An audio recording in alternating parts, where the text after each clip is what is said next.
Madama Miller, better known as Swavy, was a TikTok sensation with millions of followers. However, his life took a devastating turn, culminating in his inclusion in a grim series of tragic murders in Delaware's largest city. One fateful evening, Swavy had just stepped out of a downtown restaurant when a car suddenly screeched to a halt near him. Without any warning, a man stepped out and hurled a corrosive liquid at him. The substance splashed onto Swavy's eyes and neck, causing him to scream in agony. But this horrifying attack was only the beginning of an even darker tragedy. Swavy's story isn't an isolated case.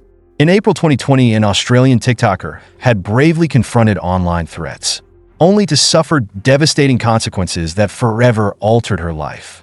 Madama Miller's ordeal echoes a recurring pattern where influencers find themselves entangled with dangerous individuals they could never have anticipated.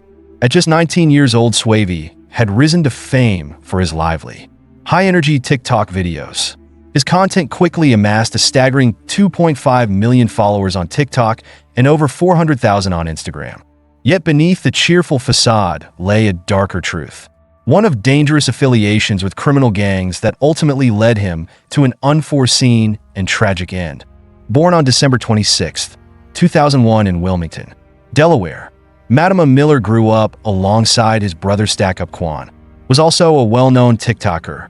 Swavy began his TikTok journey in 2020 under the username Baba Faceouts, captivating audiences with his sharp dance moves, humor, and unique fashion sense.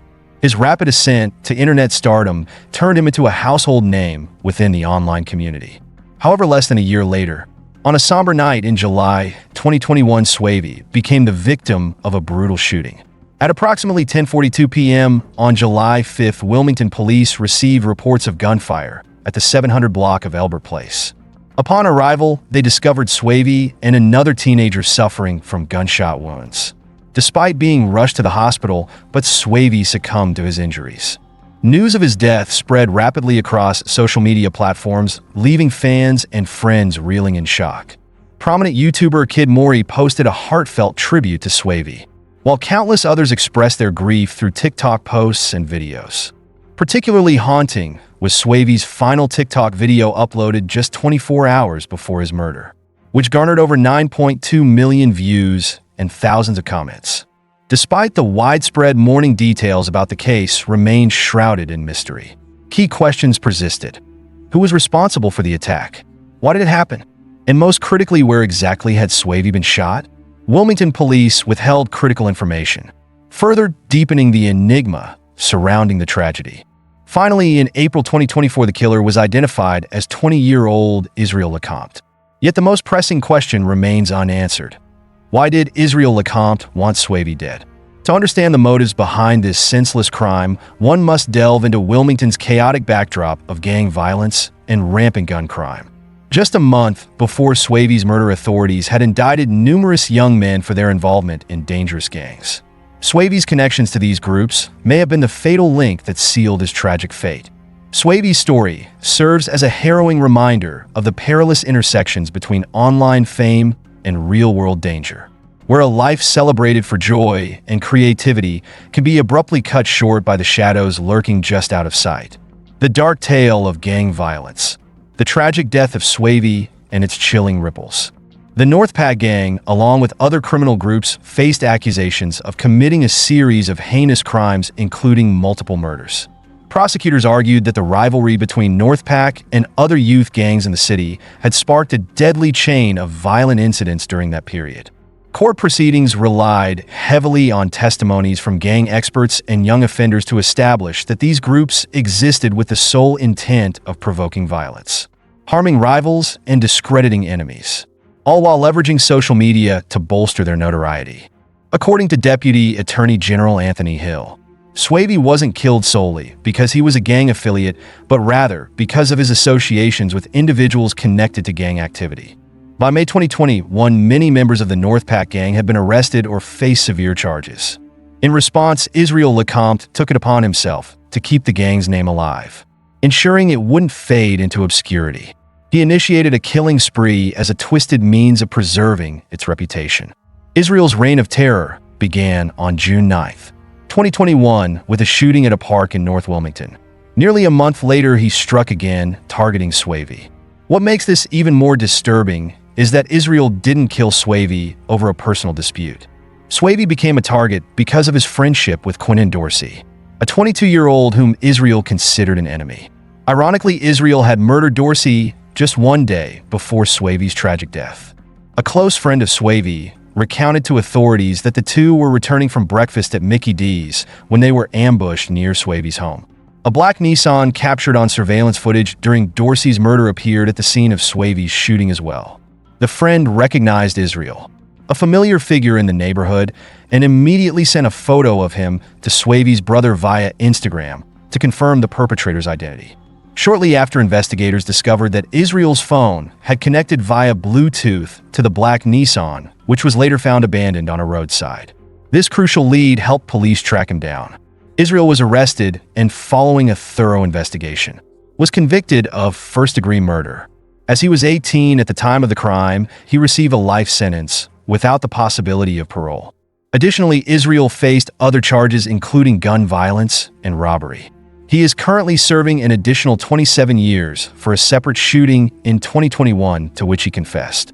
Swavy's death marked the 16th murder in Wilmington that year, a grim milestone in the city's ongoing battle with rampant violence. The loss of Swavy sent shockwaves through his family and his millions of fans worldwide.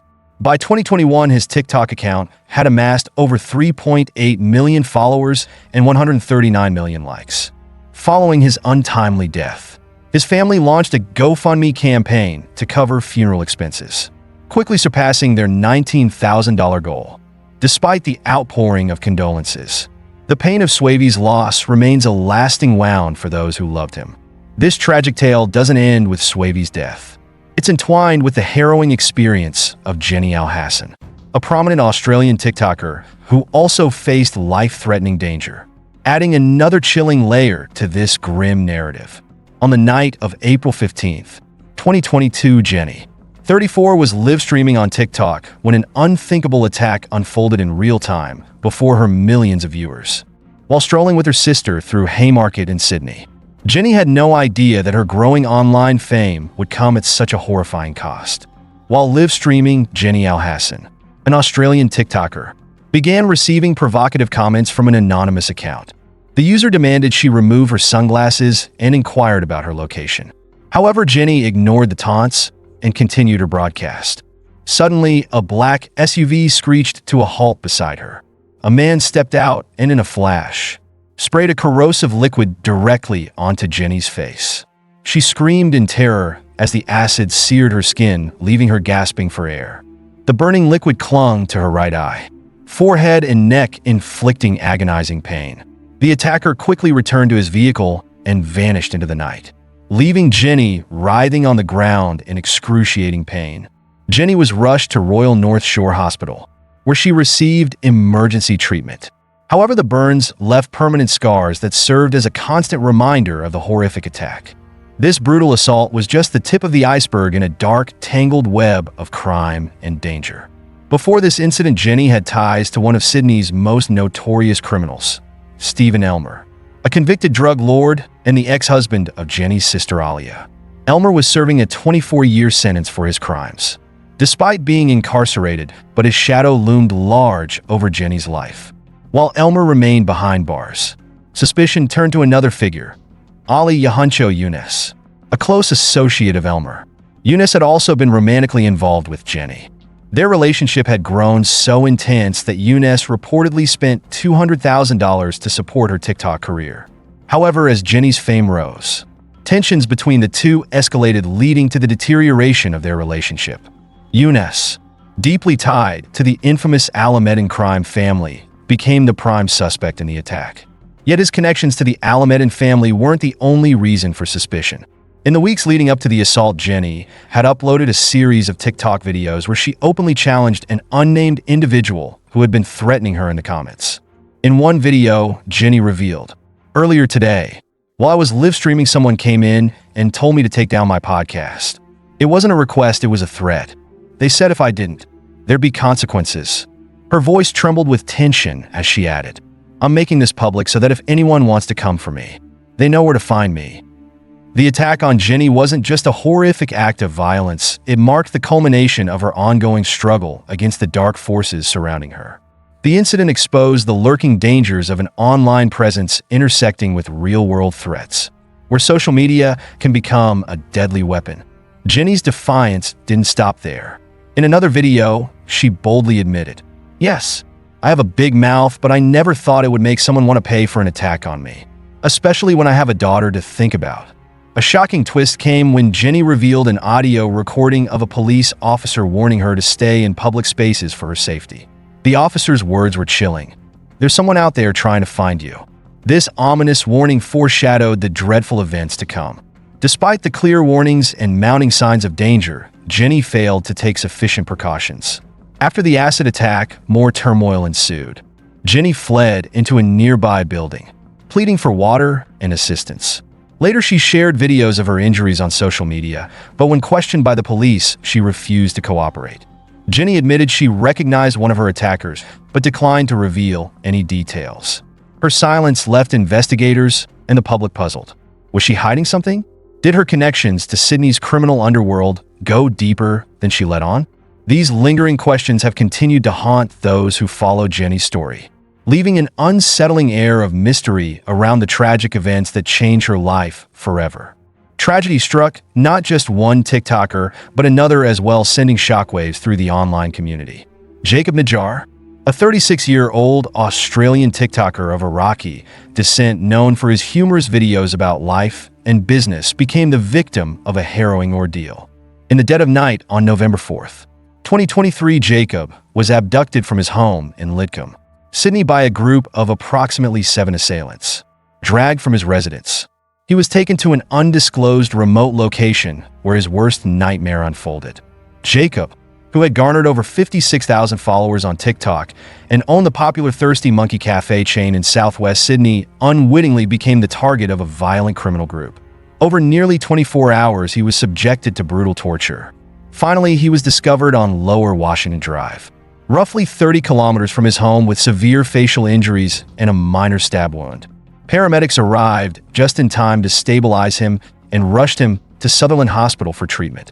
This chilling story adds to a growing narrative of dark dangers lurking behind the cheerful facade of TikTok fame.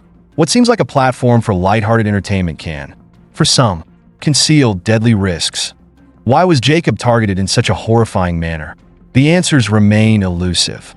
While Jacob tried to recall the incident, the trauma and a blow to the head left him unable to identify his abductors.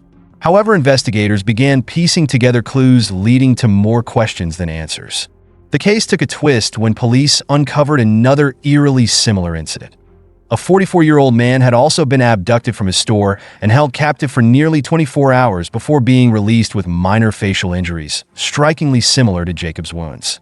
The connection raised suspicions of a dangerous pattern, potentially orchestrated by the notorious Alameddin crime family, known for their violent turf wars and unpredictable criminal activities. The Alameddin clan has long instilled fear across Sydney. Originating from Lebanon, the Alameddin family has deeply entrenched themselves in Sydney's western suburbs, building a sprawling criminal empire. Their operations span drug trafficking, money laundering, extortion, and even assassinations. The family's ruthless pursuit of power and dominance often leaves chaos and terror in their wake. Specializing in the distribution of drugs like cocaine and methamphetamine, the Alameddin network generates millions of dollars in illicit profits. Their grip on the drug trade is reinforced by relentless violence, with kidnappings, shootings, and retaliatory attacks becoming disturbingly common. Amid this dangerous backdrop, Jacob Najjar, a seemingly unassuming TikToker and entrepreneur, found himself entangled in the web of their activities. Social media buzzed with speculation after a photograph surfaced showing Jacob posing alongside prominent members of the Alameddin family, including John Ray Baysari, Murat Galassi, and Masoud Zakaria.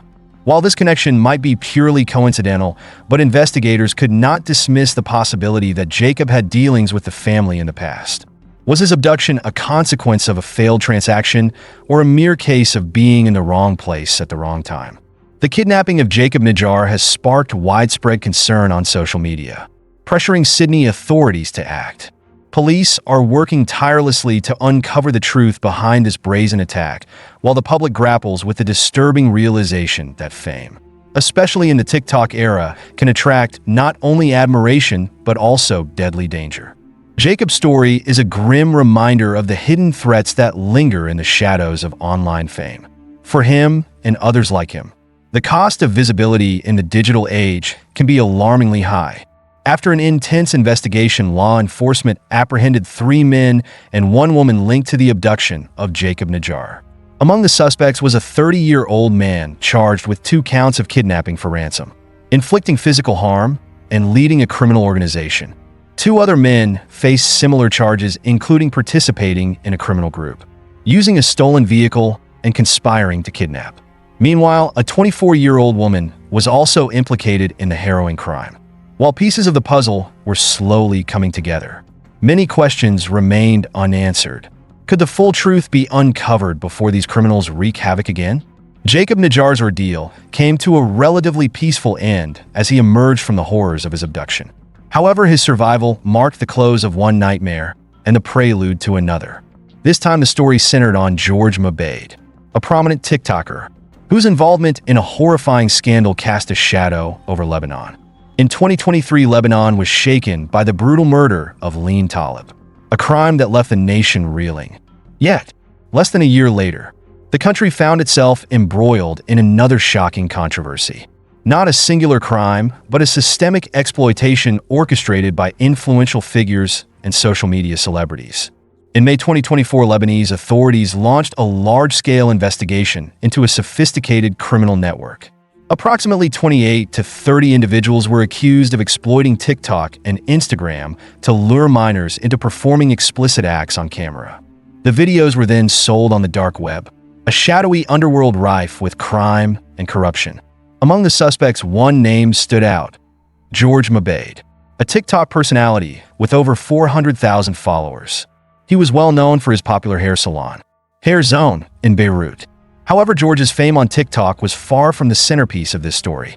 The scandal raised a haunting question. How could a criminal network leverage a globally beloved platform like TikTok to exploit minors and commit such heinous acts? To comprehend this, one must first recognize TikTok's enormous influence by 2024. Boasting 1.67 billion monthly active users, TikTok had become one of the largest social media platforms in the world. Initially celebrated as a hub for lighthearted short videos, it evolved into a powerful tool for changing lives, building careers, and shaping global trends. However, this widespread popularity made TikTok a prime target for scrutiny. Governments worldwide raised alarms about its potential societal impact, particularly on younger audiences. Nations like India, Nepal, and Pakistan imposed outright bans on TikTok, wary of its far-reaching effects.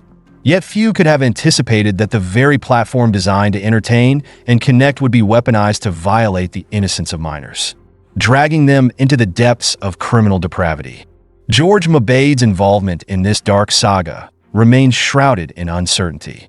Was he an active perpetrator, leveraging his social media clout to ensnare victims? Or was he a pawn in a larger, more sinister game beyond his control? Reports revealed that George, known on TikTok as @HairZone700, was arrested after numerous minors accused members of his criminal network of sexually abusing them on camera. These allegations painted a horrifying picture of how a celebrated social media influencer could be at the center of such devastating crimes.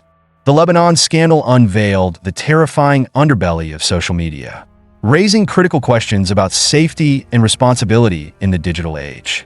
Platforms like TikTok, celebrated for their ability to amplify voices and inspire creativity, now face a reckoning over the dangers they inadvertently enable. For George Mabaid, the story is a cautionary tale of fame's potential to veer into infamy. For the rest of the world, it is a chilling reminder of the responsibilities that come with the power of influence and the pressing need to safeguard vulnerable populations in an ever-connected digital landscape. These children have publicly disclosed horrifying details, including drug use in hotels, all orchestrated under the guise of TikTok fame. A mysterious victim revealed that the gang approached him just a few months after he had started his TikTok account. He received a message from an anonymous account claiming to be an agency. stating that they were recruiting 15 to 16-year-olds for comedic videos that promised to generate profits with assurances of sharing the rewards with him. George, whose account with over 400,000 followers has since been deactivated, offered to cut the victim's hair on camera for free, promising to introduce them to a massive audience. What began as a simple offer during a live-streamed video quickly turned into a nightmare. The victim started receiving flirtatious messages from anonymous accounts. The situation escalated when an older man contacted the victim, offering to buy them a new phone and $1,500 in cash if they agreed to meet in person. Instead of arranging to meet in a public place, the man sent a taxi to pick up the victim and take them to a private location. Fortunately, the victim refused. The man was later identified as another member of the child trafficking gang. Shockingly, George wasn't the only Lebanese TikToker involved in this case. Gigi Ganawi, known on TikTok as Gigi, immediately deleted her social media accounts, which had thousands of followers after being accused by Lebanese media and several victims of being part of the same notorious gang. Her account was filled with pictures featuring herself alongside leaders of the gang, such as Paul Mucci and Peter Nafa. These men, notorious for their twisted behaviors, showed no remorse for the victims they exploited. The incident not only shocked Lebanon, but also sparked deep concerns over safety and accountability in today's online world. The gang is believed to have formed with the intention of exploiting individuals, but they soon realized the vast and unpredictable market for trading explicit content online. Millions of dollars were funneled into parties packed with minors, where the gang took advantage of these events as opportunities to hunt for victims. The most horrifying aspect was that after each party, many victims were sexually assaulted with Paul, one of the gang members reportedly engaging in even more brutal actions such as torturing and beating the victims. As for TikTok Gigi, although she did not directly harm or assault any of the victims, but her role was no less chilling. She sent provocative messages to the victims, enticing them to meet up. With her alluring looks, Gigi was the ideal figure that most teens dreamed of. Many children eagerly went to meet her, only to be ambushed by gang members who exploited their naivety. Even after being exploited, once the gang used videos to blackmail the victims, coercing them into further exploitation. This cycle of abuse didn't stop at sexual exploitation. They regularly forced the victims to use drugs and place them in dangerous situations, threatening their lives. These shocking allegations sparked a wave of outrage throughout Lebanon and beyond, with many calling for TikTok to be banned in the country, with several nations already imposing similar bans. Could Lebanon be the next? On May 20th, 2024 at 5:30 p.m., 24-year-old TikToker Nikia Marshall was asleep on the sofa at her South Yorkshire home when a loud noise suddenly woke her up. Two intruders armed with crowbars had broken into her house. Nikia immediately jumped up, panicked, and ran toward the stairs, with her two small dogs following closely behind. However, before she could reach safety, one of the intruders lunged at her and punched her hard, knocking her to the ground. At the time, Nikia was married to 37-year-old Mike Marshall, a traveler and cousin of Paris Fury, wife of heavyweight boxing champion Tyson Fury. Nikia had previously gained fame on social media through a YouTube series called I'm Married a Traveler, which gave viewers a glimpse into her life with Mike. She later transitioned to TikTok, creating an account to share vlogs and funny videos about her and Mike's life together. Her account quickly amassed nearly 300,000 followers, while her personal page, Nikia Marshall 1, had over 200,000 fans thanks to her beauty and fashion tips. But now her life was under threat from unforeseen dangers.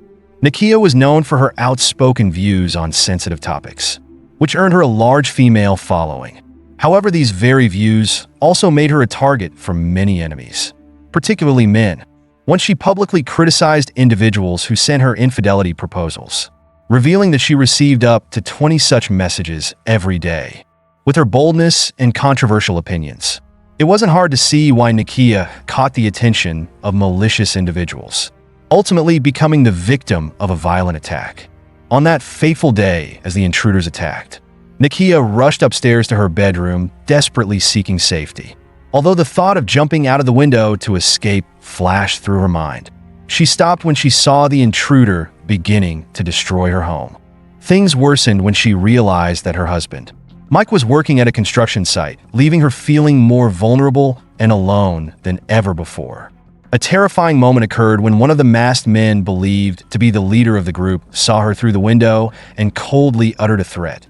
"That's the price you pay when you try to act tough. I'll come back to finish the job, and I'll shoot you."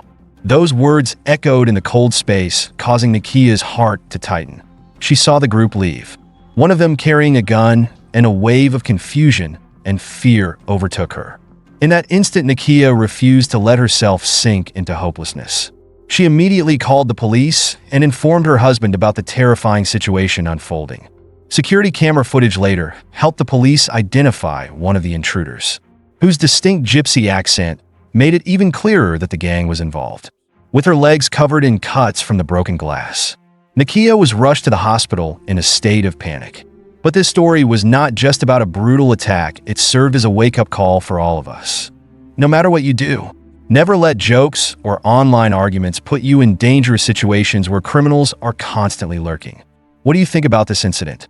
Should these TikTokers change the way they use social media, or is it society that needs to change its perspective and protect those who dare to speak out?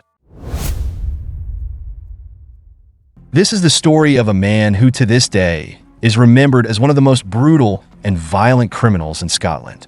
At the peak of his criminal career, he became a terror in Glasgow's underworld, known for his role as an enforcer for the Daniel crime family.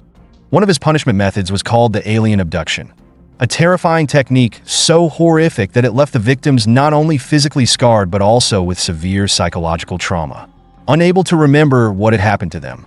These incidents not only haunted the victims, but also plunged them into a deep psychological abyss. However, like an unpredictable storm, his life gradually descended into chaos. Kevin Carroll was born on August 24th, 1980 at Stobhill Hospital in Glasgow.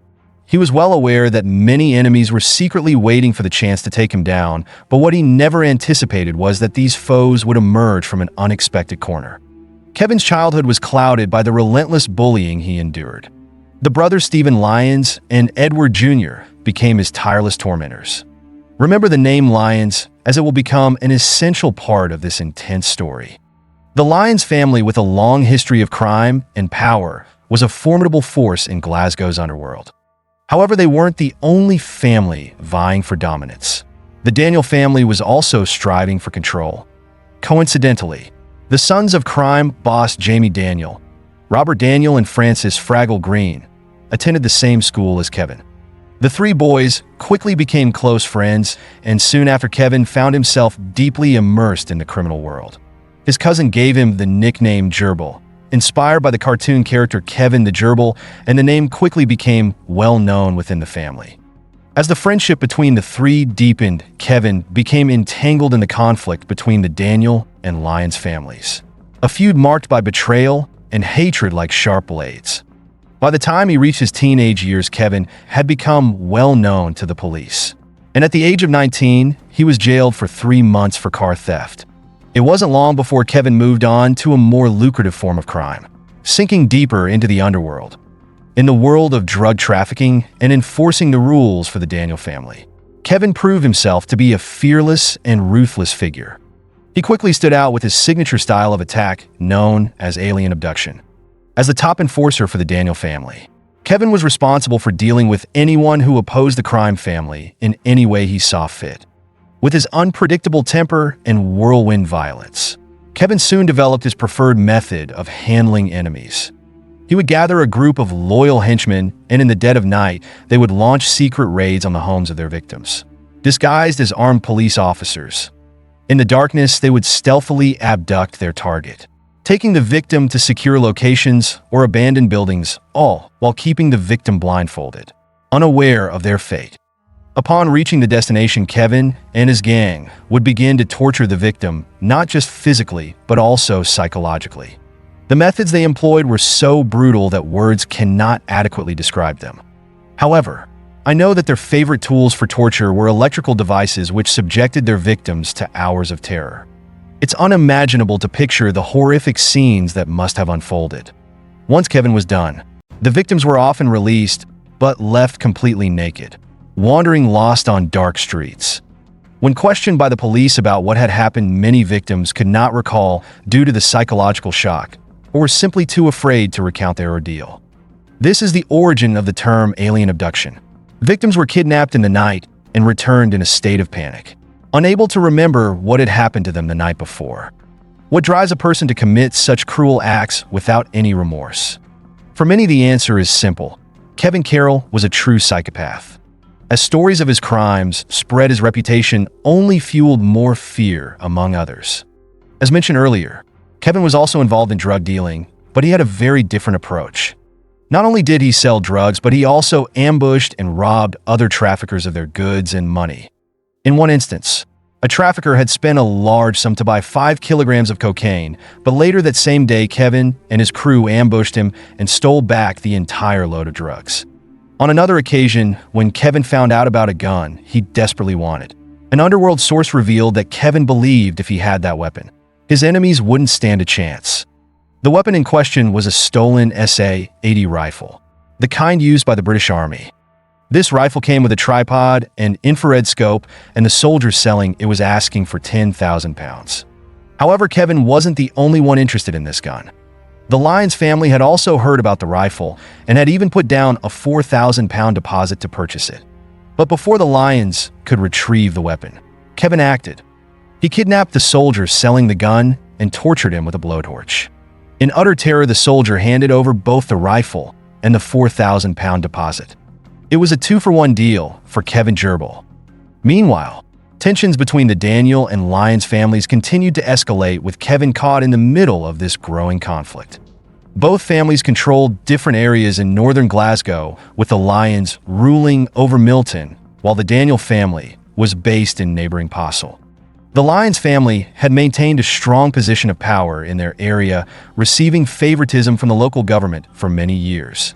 They weren't just exempt from accountability for their criminal activities, they even received government support.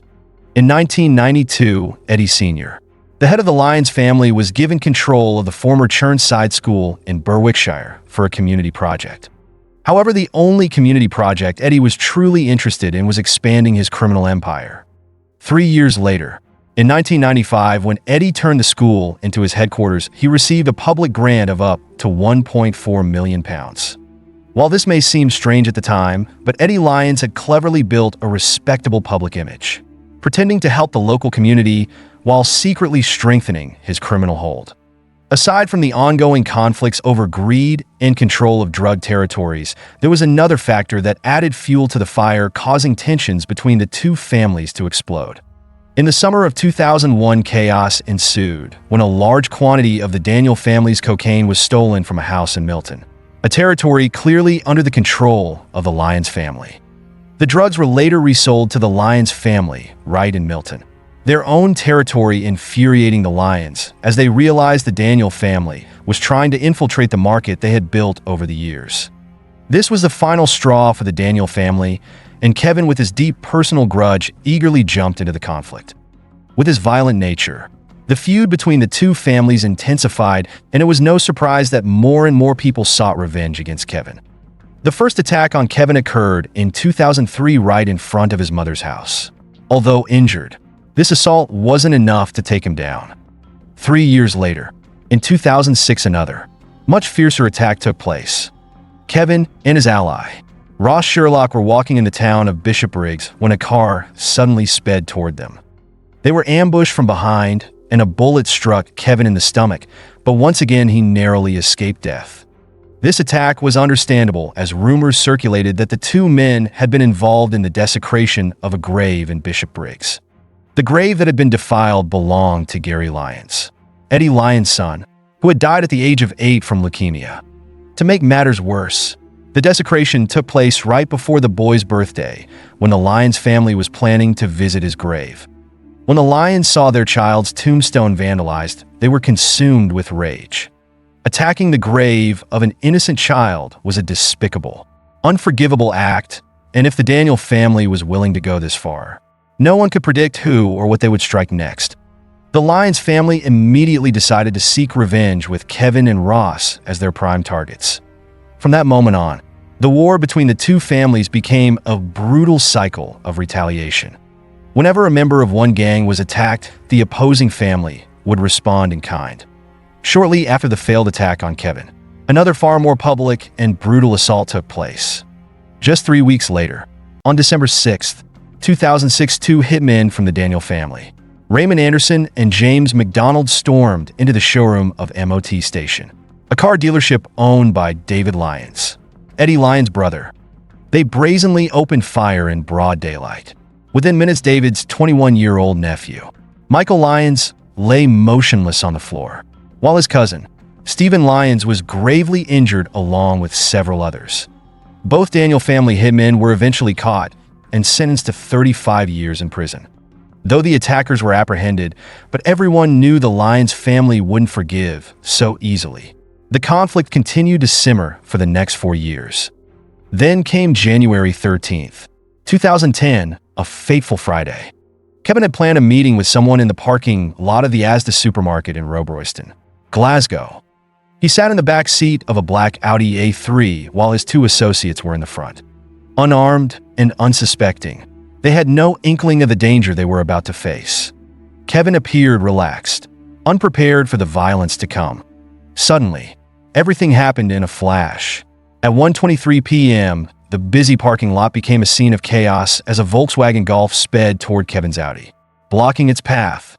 Things quickly spiraled out of control. Two men jumped out of the Volkswagen and without hesitation opened fire on the Audi, sending shockwaves through the area as gunshots rang out, causing panic among bystanders. The two men in the front seats managed to escape the car, but Kevin wasn't as lucky.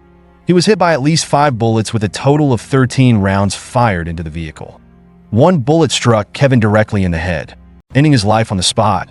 The scene unfolded like an action movie with dozens of witnesses to the shooting, all happening in just 25 seconds. Kevin took his last breath at the age of 29. His dramatic and unexpected death became one of the most public gangland assassinations ever in Glasgow. Kevin was notorious for his paranoia, often wearing a bulletproof vest and carrying weapons, but all those precautions seemed meaningless on that fateful day. With so many people hunting him down, no one could save Kevin. After surviving 2 previous assassination attempts, this time he paid the price. But something didn't seem right about the whole incident. Don't you feel the same? After months of investigation, police arrested Ross Monahan on July 30th, 2010. Ross, a well-known associate of the Lyons family, was suspected of being behind the assassination.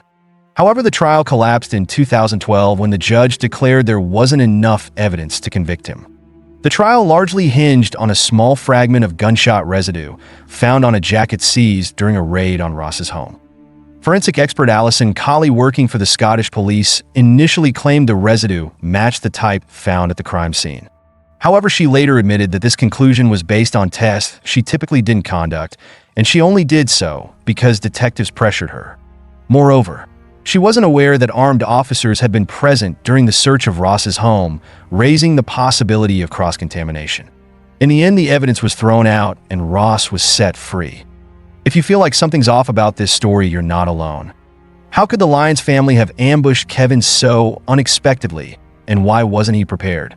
If you suspect there's something darker going on, you might be right. After Ross Monahan's trial, leaked information revealed that an insider had been feeding the Lyons family details.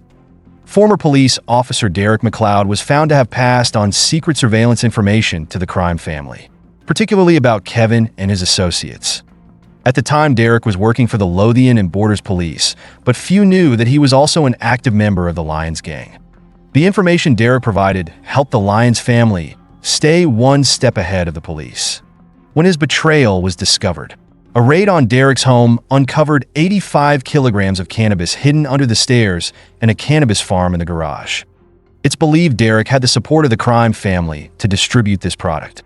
Once his corruption came to light, Derek faced a hefty sentence: 2 years and 3 months for drug-related offenses and 16 months for breaching the Official Secrets Act.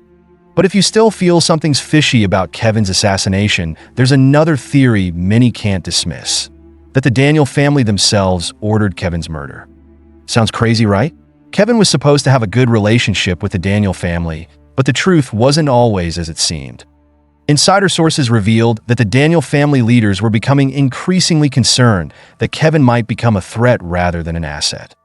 Secret meetings began to take place, filled with worried glances and uneasy whispers. Additionally, during his time working for the Daniel family, Kevin married Kelly Bowe, the daughter of Jamie Daniel, the head of the family, but the marriage was far from happy. People often saw Kevin mistreating Kelly, leaving visible bruises on her body that couldn't be hidden. He not only physically abused her, but also regularly tarnished her reputation, making Kelly's situation even more tragic. Kevin didn't stop at being violent with his wife. He went so far as to openly insult Jamie Daniel. On one occasion, he dared to threaten and call him a fat gypsy, along with other vulgar insults. In the criminal world, such words are never forgiven, especially when directed at the head of a family. The most suspicious aspect of Kevin's assassination, particularly for those loyal to him, was his behavior. They couldn't believe that Kevin would show up to a meeting unprepared or off guard, unless he was meeting someone he completely trusted. Additionally, the reaction of his two associates raised further doubts. Instead of aiding Kevin, they quickly fled the scene and no shots were fired at them. When the assassins left, these two men returned to the car and immediately called Francis Fraggle Green, Jamie Daniel's brother and Kevin's longtime friend. When Francis arrived, his actions were highly suspicious. He quickly got into the car, seemingly taking something from Kevin's body before leaving the scene. Strangely enough, Francis was present at the crime scene even before the police arrived. In 2015, a man named William Patterson was convicted of carrying out Kevin's assassination. However, after this, killing the feud between the Daniel family and the Lyons family showed no signs of easing. The two families continue to be locked in their power struggle for control of Glasgow's underworld, and with so much bloody history between them, there seems to be no indication that this feud will end anytime soon. This is the story of a man accused of being one of the most notorious drug lords Belgium has ever seen. He not only surpasses Kevin De Bruyne and Eden Hazard in wealth, but also wields significant influence in the underworld. The mayor of Antwerp publicly stated that tens of thousands of kilograms of cocaine are believed to have been distributed across Europe by him. To date, although he hasn't been prosecuted for any crimes, a major question arises. If he truly is innocent, why would a prominent member of the Sinaloa cartel openly demand that he pay a debt along with a serious threat?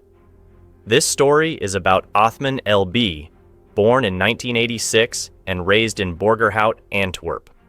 Othman El Ballouti began his mysterious career as a teenager.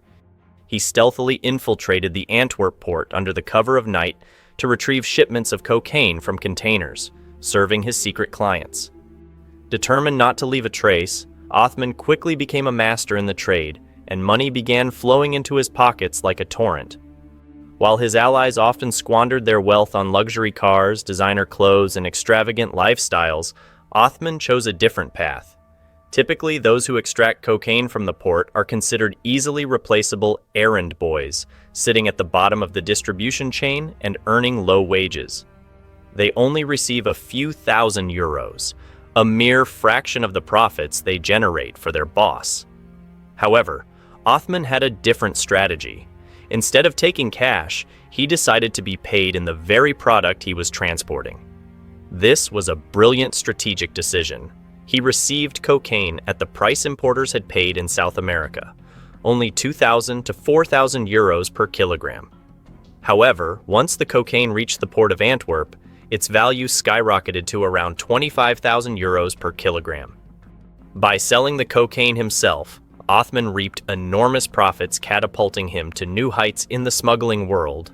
By late 2015 and early 2016, Othman, one of the most notorious drug lords Belgium has ever known, built his empire through calculated and decisive moves. His career began as a teenager in Antwerp, where he covertly transported shipments of cocaine during the night. With his sharp intellect and strategic acumen, Othman turned cocaine sales into a massive revenue stream. He not only saved costs, but also increased profits by accepting payment in the very product he delivered. As he hired others to do the dirty work, his profit margins became immense, quickly propelling him to the elite ranks of smugglers. After catching the attention of Belgian police, Othman wisely relocated to Dubai, where he could manage operations remotely invest in real estate, and live a luxurious life while the risks in the underworld escalated. However, Othman's peaceful life was threatened on November 15, 2016. At around 10:15 p.m., his brother Younes had just finished work at the gym and was on his way to his sister's house for dinner when he suddenly became the victim of a dramatic kidnapping. As Younes called his sister, the conversation was abruptly cut off by screams and chaos. His sister immediately alerted the police, and an urgent investigation was launched that very night. When the police reviewed surveillance footage, they discovered that Younes had been forced into a van by 4 assailants, and his car was later moved from the parking lot. The car was found 5 days later in Antwerp, and that was when Othman contacted the police to inform them that he had received a communication from the kidnappers.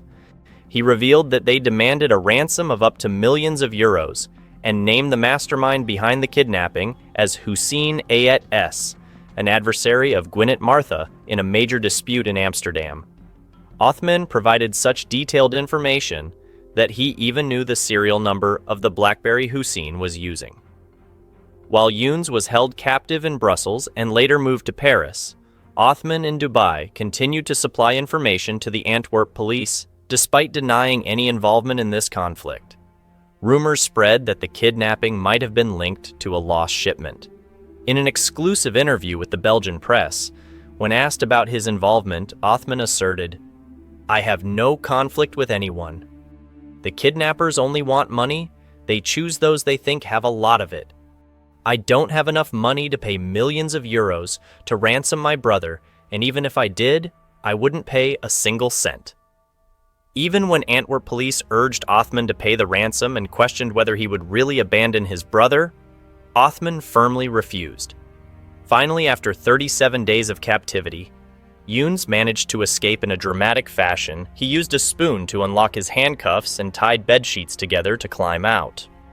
His plan succeeded, and the information from Othman helped the police arrest the 4 kidnappers, including Antwerper Hassan Salmi, Mohamed Kanute, Abu Sako, and Rachid Belarbi, all of whom were gangsters with serious criminal records in Paris. Rumors swirled that Othman had paid the ransom in cash, gold, or cocaine, but he dismissed these stories, insisting that his brother escaped on his own with the help of the police and the information he provided. Are these claims reliable? What do you think? After the kidnappers were apprehended, another equally serious incident came to light. A few months before Younes' abduction, this gang had carried out another kidnapping targeting Abdelkader Bouker. Just as with Younes, they demanded a massive ransom of millions of euros. Ultimately, 1.6 million euros were paid, but the outcome was tragic. Abdelkader Bouker was never seen again.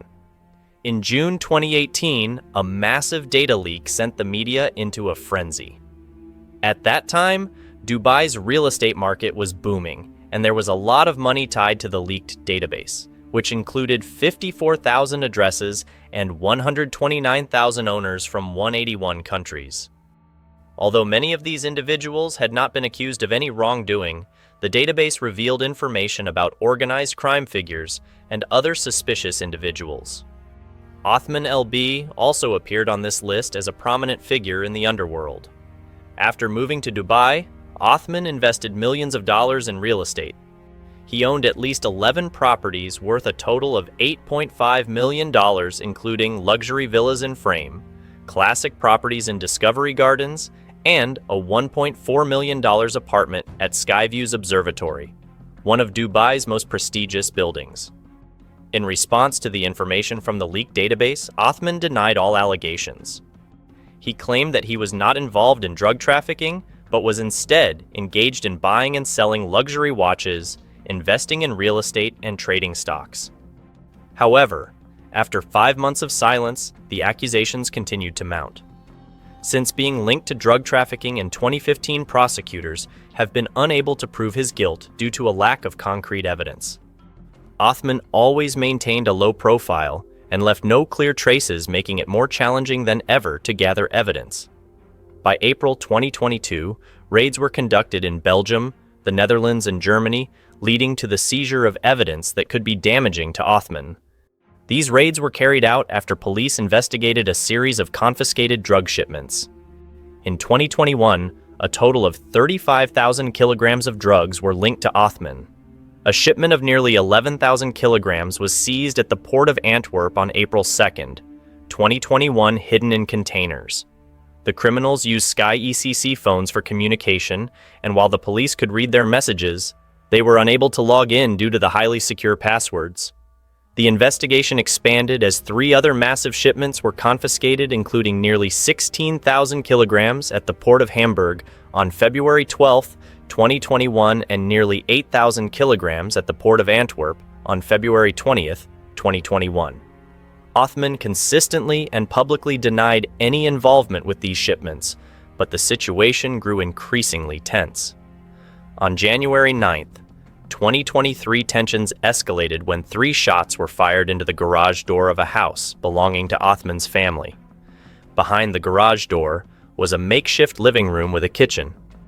At the time of the incident, several residents, including children, were in the kitchen. Tragically, one of the 3 bullets struck a young girl, who later died in the hospital. She was identified as Othman's niece. Upon discovering that the girl was his niece, the police concluded that the attack might be related to ongoing conflicts in Antwerp's underworld. However, Othman quickly denied any involvement in the attack. He declared, "I had nothing to do with what happened to my niece.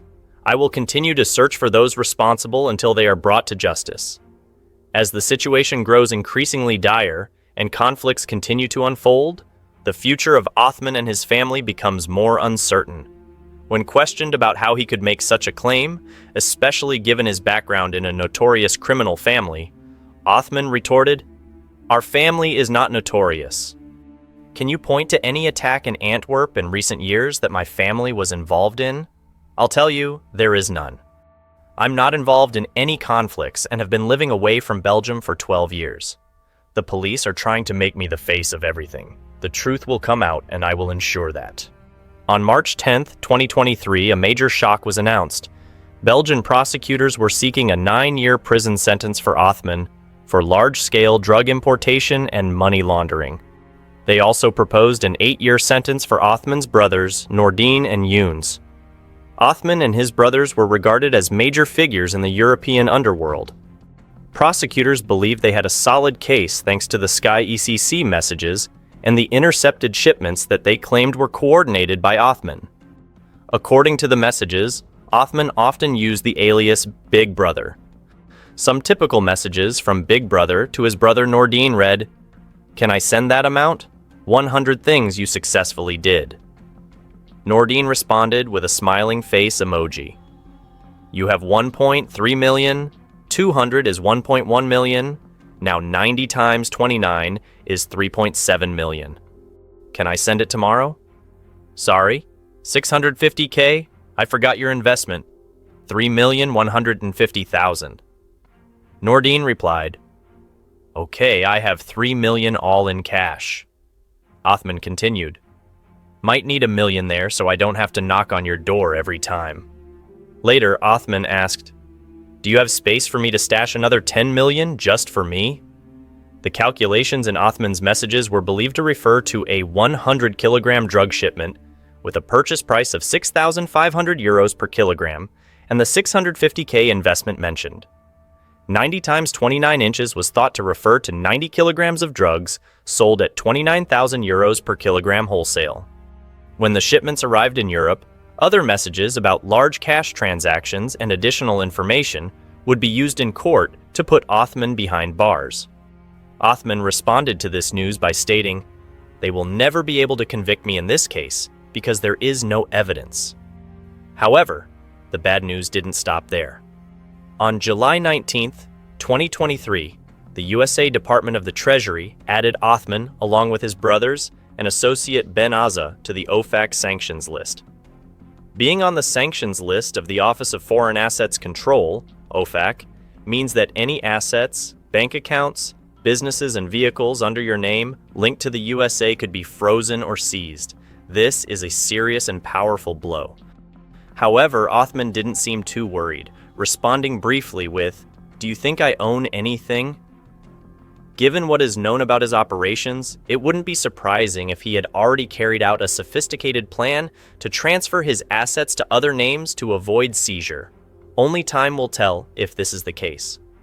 Furthermore, the situation took a more serious turn on July 20th when a shocking video emerged. In the video, a member of the notorious Mexican cartel claimed to represent Ismael El Mayo Zambada, the kingpin of the Sinaloa cartel. The person in the video asserted that he had sent people to meet with Othman's associates to collect a debt that Othman apparently refused to pay. The video shot with the speaker's face clearly visible and the message directly addressed to Othman not only surprised everyone, but also raised concerns. The man challenged Othman to make the video public so that people could know the identity and adversary that Othman is facing. It seems that this debt is no small amount and could reach millions of euros. At present, we can only speculate on the true cause behind this conflict, whether it's an unpaid shipment, a forgotten loan, or some other dispute. In any case, it's clear that Othman is facing significant danger from extremely dangerous individuals. Nevertheless, Othman remains safe in Dubai, despite a new extradition treaty between Belgium and Dubai, but the city seems to have taken no immediate action to arrest him.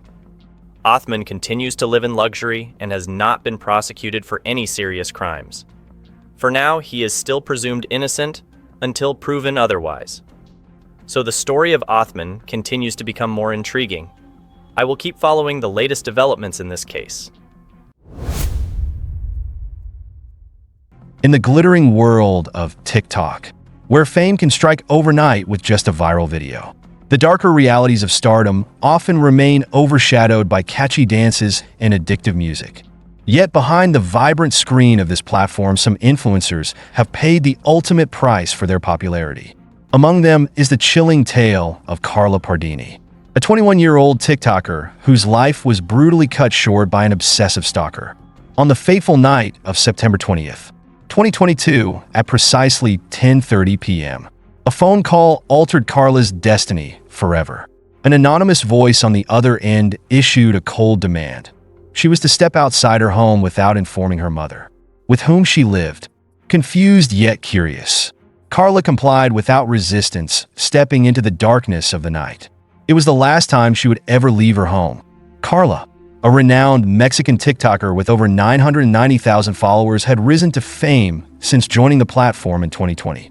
Her lip sync and dance videos amassed hundreds of thousands of likes, turning her into an internet sensation, especially among male admirers.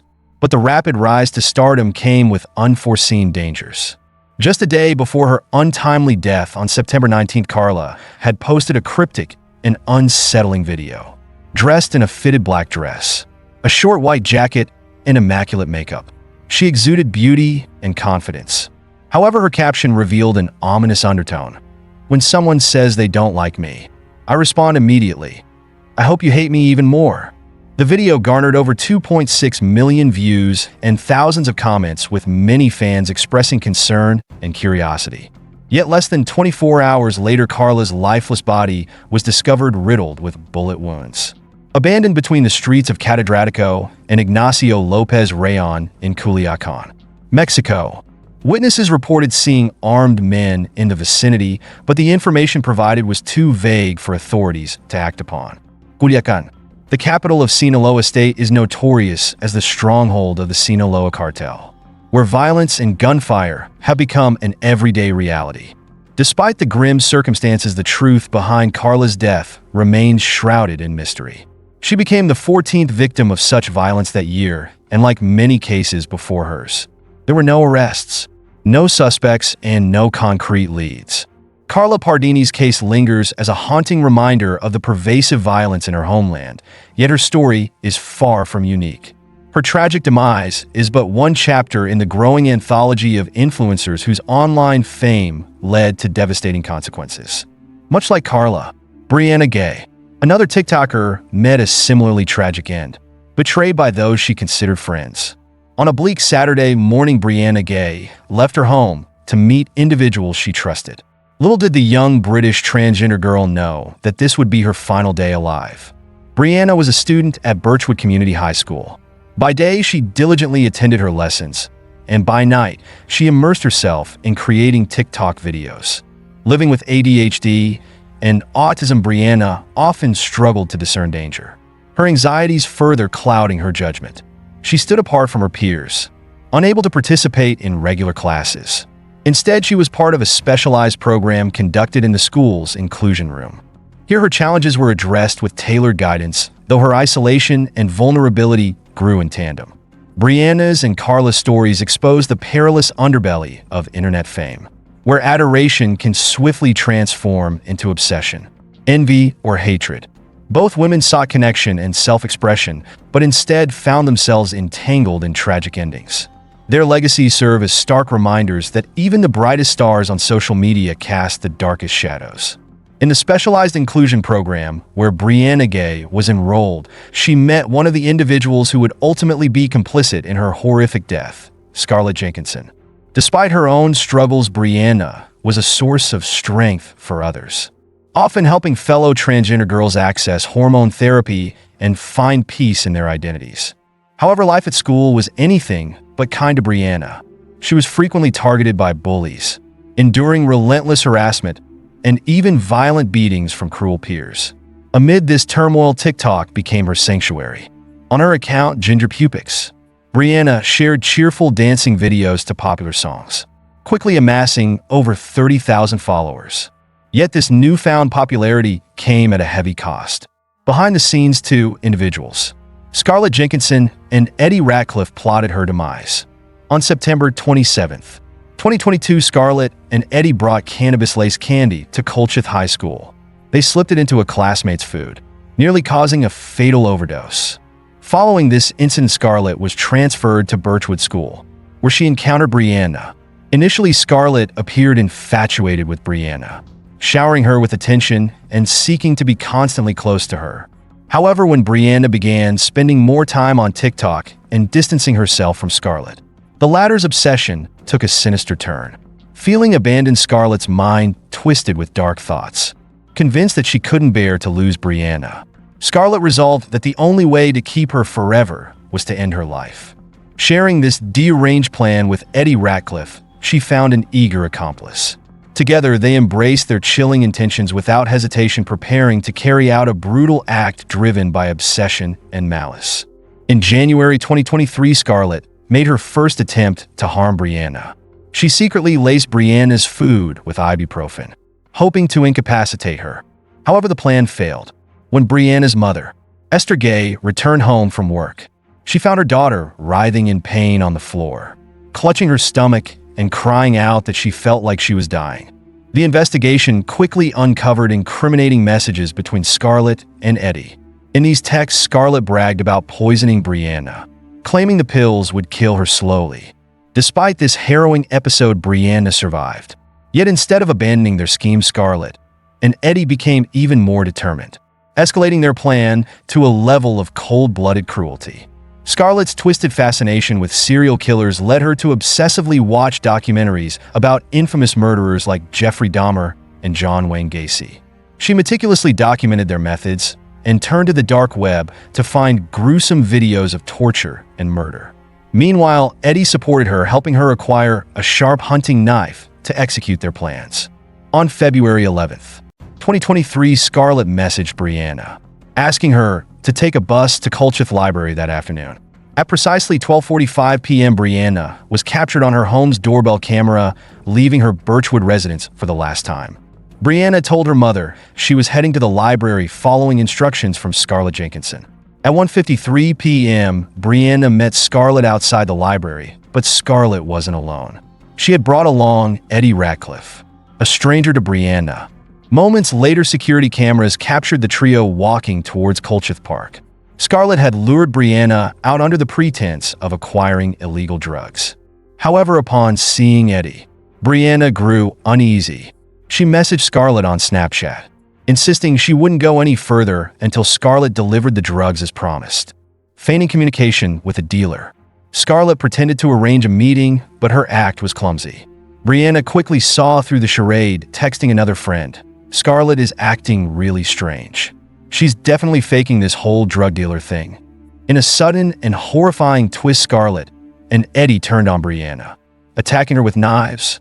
They stabbed her repeatedly without hesitation or remorse.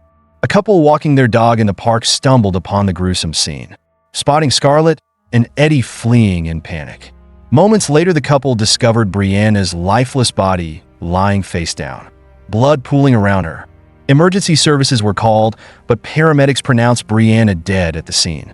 Hours later, Scarlett and Eddie were arrested at their respective homes and held in a juvenile detention center.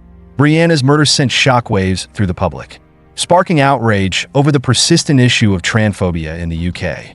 Vigils honoring Brianna were held across the UK and in Dublin, Ireland, drawing hundreds, sometimes thousands of mourners. After being convicted, Scarlett Jenkinson received a life sentence with a minimum term of 22 years, while Eddie Ratcliffe was sentenced to a minimum of 20 years. The presiding judge expressed horror at the case, calling the murder cruel and depraved, and highlighting Eddie's apparent hatred for Brianna due to her transgender identity. In the days following Brianna's death, her friends created a memorial page on TikTok and launched a GoFundMe campaign to support her family.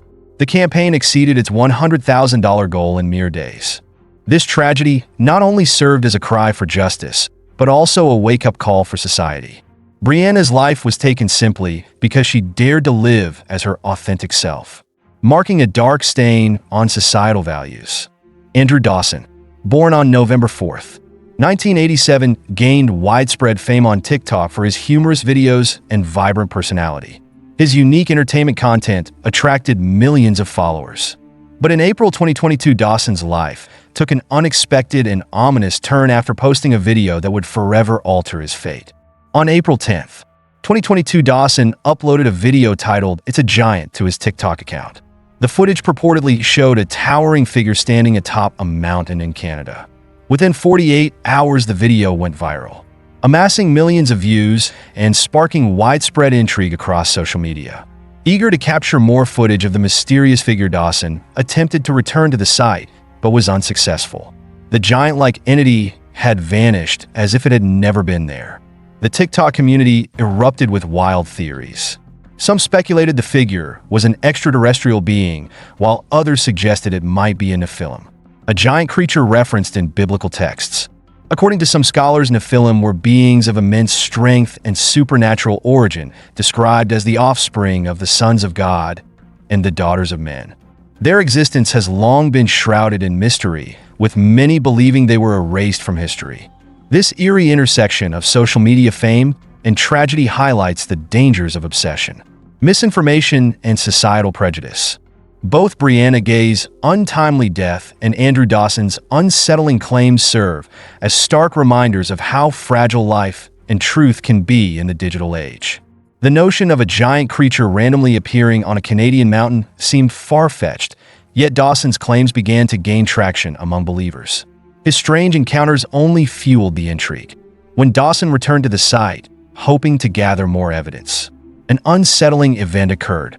He was stopped by a man who resembled a CIA agent, accusing him of trespassing in a restricted area. Dawson argued that the location was a public space, much like a park. The confrontation only deepened his suspicions. "I just got stopped by someone who looked like a CIA agent," Dawson said in a video. "He told me to turn around, saying I was in a restricted area, but this is public property like a park. It's absurd." Things grew even stranger when Dawson discovered the area was indeed public. This revelation bolstered theories that he may have stumbled upon a government secret or perhaps even a hidden Illuminati base. Dawson posted another video shortly after claiming a suspicious vehicle, possibly linked to the CIA, was surveilling his home. "I think it's the same car as before," he remarked, his tone laced with unease as if warning his audience. Just hours after uploading this video, Dawson went silent, without explanation. His TikTok account became eerily inactive. It was as if he had vanished into thin air. On May 7th, 2022, nearly a month later, Dawson suddenly reappeared with a cryptic video. In it, he declared that all his previous videos were fake, fabricated stunts meant purely for entertainment. But rather than clearing the air, his confession only deepened the mystery. Fans felt betrayed, disappointed by what they now perceived as a hoax. Those captivated by the tale of a hidden giant roaming Earth felt deceived. Yet others questioned the authenticity of his confession. Had Dawson truly come clean, or had he been coerced? Was his life threatened? Forcing him to recant his claims under immense pressure, Dawson's demeanor in the video raised further suspicions. His eyes darted nervously, his hands buried deep in his jacket pockets. His anxious expression seemed to betray a man carrying a deadly secret. Viewers couldn't help but wonder if Dawson was under surveillance or worse, being forced to speak against his will. Less than 10 days after this seemingly resolved mystery, Dawson resurfaced once more. This time, his video completely contradicted his prior confession. He now claimed that everything he had previously shared was true. Dawson even issued a chilling warning. "You might never see me post again." His tone hinted at despair, as though he was bracing for an unavoidable end. True to his words, Dawson disappeared entirely from TikTok. An unsettling silence ensued. 2 months later, the Campbell River Mirror published a sudden obituary announcing Andrew Dawson's death. His fans were left stunned and confused. The abruptness of his passing only added to the enigma surrounding him. Adding to the chaos, a woman claiming to be Dawson's widow released a video, asserting that his death had nothing to do with the events or videos he had shared. Andrew Dawson's story remained shrouded in mystery. Was he a victim of a tragic coincidence, or did he stumble upon something he wasn't supposed to know? His tale of giants, government interference, and his untimely death has left many questioning the blurred lines between fact and fiction. Andrew Dawson's widow later revealed that he had battled depression for years. She insisted that all his videos were real, except the one claiming he was stopped by the CIA. Dawson's story has divided opinions. Some dismiss him as a fame-hungry opportunist, while others are convinced he uncovered a dangerous secret and fell victim to a shadowy conspiracy, perhaps involving the government or a clandestine organization intent on silencing him. The mystery surrounding Andrew Dawson remains a hotly debated topic on social media, with no clear resolution in sight. Unlike Dawson's tale of government secrets and cryptic videos, Sabrina Duran Montero's death was rooted in brutal violence and gang conflicts. The young Chilean TikToker's life was cut short in a savage attack by drug cartel assassins. On October 23, 2023, Sabrina was shot dead in southwest Santiago after posting videos that insulted cartel bosses. Her tragic story, however, began long before that day. In May 2022, a major police operation in Chile led to Sabrina and her brothers being arrested for drug trafficking activities. She wasn't just a social media user, she was also the leader of a criminal organization involved in procuring, distributing, and selling narcotics. Her gang had been locked in violent conflict with a rival group in Los Praderas, turning the area into a bloody battleground. When the Chilean government deployed 100 detectives to carry out raids, Sabrina was captured while attempting to escape. She was charged with drug distribution, but her arrest was only the beginning of a chain of escalating tragedies. After serving 3 years in prison, Sabrina started a TikTok account and quickly gained a massive following. Operating under the username @KatrinaGuzman, she adopted the nickname Narco TikTok Queen, openly referencing her dark criminal past. Sabrina's life, however, was far from glamorous. She made several attempts to escape prison, including a daring leap from a third-floor window, but was quickly recaptured. Upon her release under parole conditions, she embarked on a path that would ultimately lead to her untimely death. Sabrina used TikTok to portray a lavish lifestyle, flaunting gold jewelry and expensive designer goods. She appeared to revel in her status as a social media queen. Yet beneath the glitz, she was acutely aware of the dangers her notoriety brought. Her online persona was more than a facade of luxury, it was a smokescreen for her role as the narco queen, inadvertently exposing the dark secrets of her criminal past. She became a target not only for the Chilean government, but also for the very cartel she once allied with. The fateful day arrived as Sabrina drove to a nail salon. 3 masked assassins intercepted her vehicle, dragging her out of the car. Without hesitation, they shot her 8 times, leaving her bleeding on the ground. A bystander captured the horrific scene on video, showing the once powerful Sabrina reduced to a lifeless figure in a pool of blood.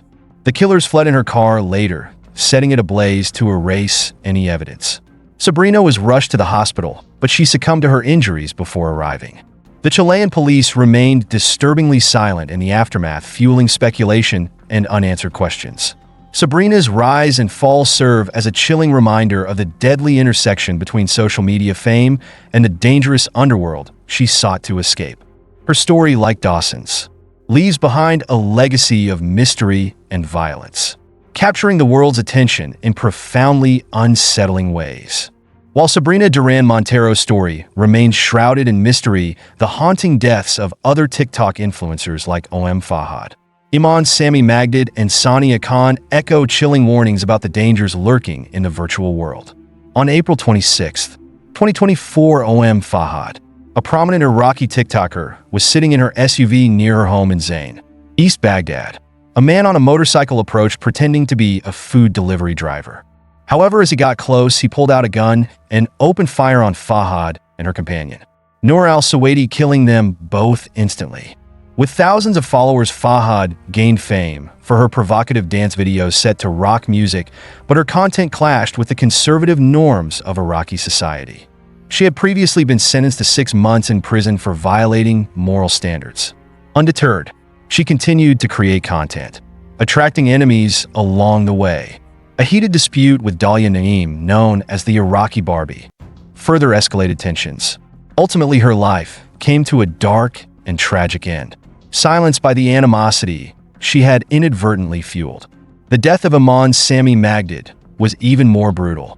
A well-known TikToker from Iraq, Iman had challenged traditional norms through videos where she wore crop tops, smoked, and engaged in behaviors deemed rebellious by societal standards. Her brother, unable to tolerate the perceived shame she brought to their family, so took matters into his own hands. On a grim night in Kurdistan, he ambushed her. Without uttering a word, he shot her 8 times, leaving her lifeless on the ground. Iman was a passionate advocate for women's rights, admired by many followers for her bravery in defying societal norms. She often wore a cross necklace, which her family dismissed as a simple piece of jewelry. However, to her brother, it symbolized an unforgivable insult. After his arrest, he could not provide a clear answer as to why he committed the heinous act. Iman's murder sparked a wave of outrage on social media, with thousands condemning the brutality of so-called honor killings. In one of her final posts, Iman wrote, "I believe that people will always suffer at the hands of others." Tragically, her words became a prophecy of her own fate. Halfway across the world in the U.S., another TikToker, Sania Khan, met her end in a horrifying act of domestic violence. Sania, known for her candid videos about her life, was murdered by her ex-husband, Raheel Ahmad, after she publicly shared the details of their divorce on social media. Divorce had been a deeply painful experience for Sania, but she turned to TikTok to process her trauma and shed light on the abuse she endured during her marriage. Her openness, however, enraged Raheel, who felt his honor had been tarnished. Fueled by anger, Raheel drove over 800 miles from Georgia to Chicago, where Sania was living. Their confrontation escalated into a heated argument, culminating in Raheel shooting Sania before turning the gun on himself. Police arrived to find a suicide note and a Glock 9mm at the scene, but it was too late. Sania, who had over 22,000 TikTok followers, lost her life while bravely sharing her truth with the world. These 3 tragedies, Fahad's assassination, Iman Magdid's murder by her own brother, and Sania Khan's fatal encounter with her ex-husband, serve as stark reminders of the risks of living under the spotlight of social media. In their pursuit of self-expression, these TikTok stars dared to challenge societal norms, expose hidden truths, or reclaim their narratives. But in doing so, they unwittingly became targets, revealing the darkness that often shadows the brightness of digital fame. The heartbreaking murder of Anthony Barajas shook the world to its core. On July 26, 2021, Anthony, a renowned American TikToker, and his girlfriend, Riley Goodrich, were at a movie theater in Corona, California, enjoying a showing of the forever Purge. Their peaceful evening took a horrifying turn when a stranger approached and shot both of them in the head. Anthony, who had nearly 1 million followers on TikTok, was just beginning to rise to fame when his promising life was cut short in a brutal act of violence. The theater became the scene of an unprovoked assassination, and the motive behind this heinous act remains an enigma. For Riley, the tragedy carried an eerie twist of fate. She was only in town for the summer, visiting family, unaware that it would be her last. The movie they were watching, A dystopian tale where crimes are legalized for one night proved chillingly prophetic for their fates. The killer, 20-year-old Joseph Jimenez, seemed consumed by the movie's violent themes to the point where the line between fiction and reality blurred completely in his mind. On that fateful night, he approached Anthony and Riley without warning or explanation, drew a gun, and fired at their heads. It was a cold, calculated act of violence devoid of motive, rationale, or humanity. Jimenez had no prior connection to his victims. They were strangers to him as he was to them. Yet he treated them as enemies he needed to eliminate. After committing the murders, Jimenez fled through the theater's emergency exit, leaving the bloodied bodies of Anthony and Riley behind amidst the dim glow of the theater lights. A janitor discovered the horrific scene and immediately called emergency services. Riley, a bright and promising young woman, succumbed to her injuries instantly. She was pronounced dead on the spot, with no chance of survival. Anthony, though rushed to the hospital and placed on life support, ultimately lost his battle for life. What made the incident even more chilling was the silence that accompanied the attack. No one in the theater reported hearing gunshots, leaving only a haunting stillness in the aftermath of the murders. Investigators quickly identified Jimenez as the perpetrator through evidence and witness accounts. When police searched his home, they found the firearm used in the killings. Initially, Jimenez denied responsibility, claiming that he had skipped his antipsychotic medication that day and was plagued by voices instructing him to kill Anthony and Riley, whom he perceived as threats. However, psychological evaluations confirmed that Jimenez was fully aware of his actions at the time of the crime. His attempts to feign mental instability fell apart under scrutiny. Despite his defense, the court found him guilty on all counts, sentencing him to life in prison without the possibility of parole. Jimenez's efforts to escape justice through fabricated insanity were futile, and the law held him accountable for his unthinkable crimes. This case continues to serve as a chilling reminder of the dark potential within human psychology, where unchecked delusions and violent impulses can transform ordinary individuals into senseless killers. The deaths of Anthony and Riley, like those of other victims caught in the intersection of real life and unbridled violence, stand as a solemn warning. They remind us of the fragility of life and the haunting unpredictability of the world we live in. The story of Joseph Jimenez is deeply unsettling, leaving me with lingering thoughts about the fragile boundary between reality and delusion. What's truly terrifying is that his actions lacked any clear motive. No hatred, no conflict, just the chaotic voices in his head and disordered imaginings that drove him to commit such brutality. Are we living in a society that overlooks mental health issues far too often? Individuals like Jimenez, without proper support and intervention, can become unpredictable dangers. But is this merely an excuse or a genuine reality where he was unaware of his own actions? I can't help but wonder, if he had received early intervention, could this tragedy have been prevented? What are your thoughts on how mental illnesses can influence human behavior? What is society's responsibility in addressing such situations? The relentless wave of violence in Mexico has plunged the entire country into chaos. Drug cartels, particularly the Sinaloa cartel, have not only escalated the power struggle into a bloody spiral, but have also disrupted the lives of millions of innocent civilians. As clashes between security forces and criminal factions intensify, the question arises, can the governments of Mexico and the U.S. find a solution to end this nightmare, or will the situation only continue to deteriorate? In the southern border region of Mexico, a large-scale conflict between rival drug cartels has erupted with fierce intensity, posing a serious threat of violence spilling over into U.S. territory. In Sinaloa, the heartland of the infamous Sinaloa cartel, the violence has paralyzed the entire city.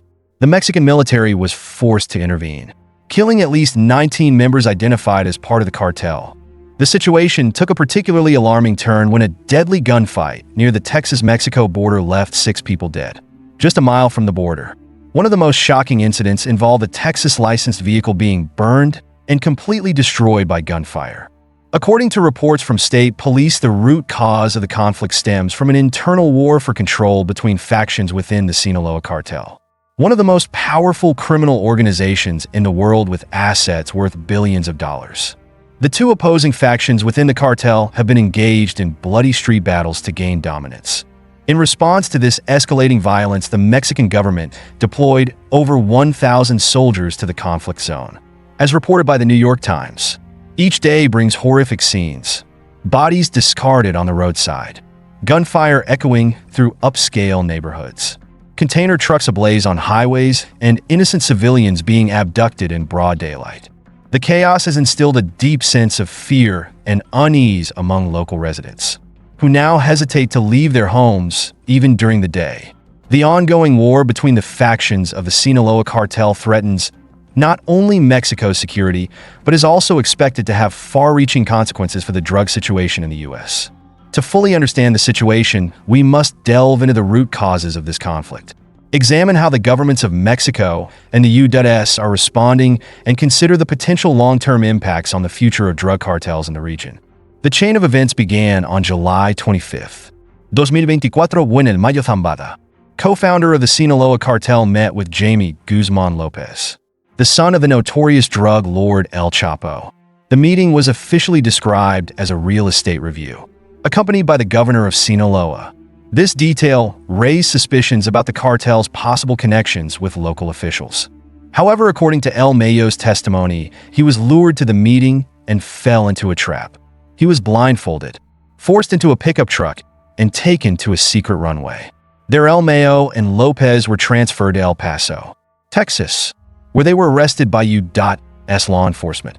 El Mayo claimed that this was a setup orchestrated so Lopez could negotiate with the U.S. government for a plea deal.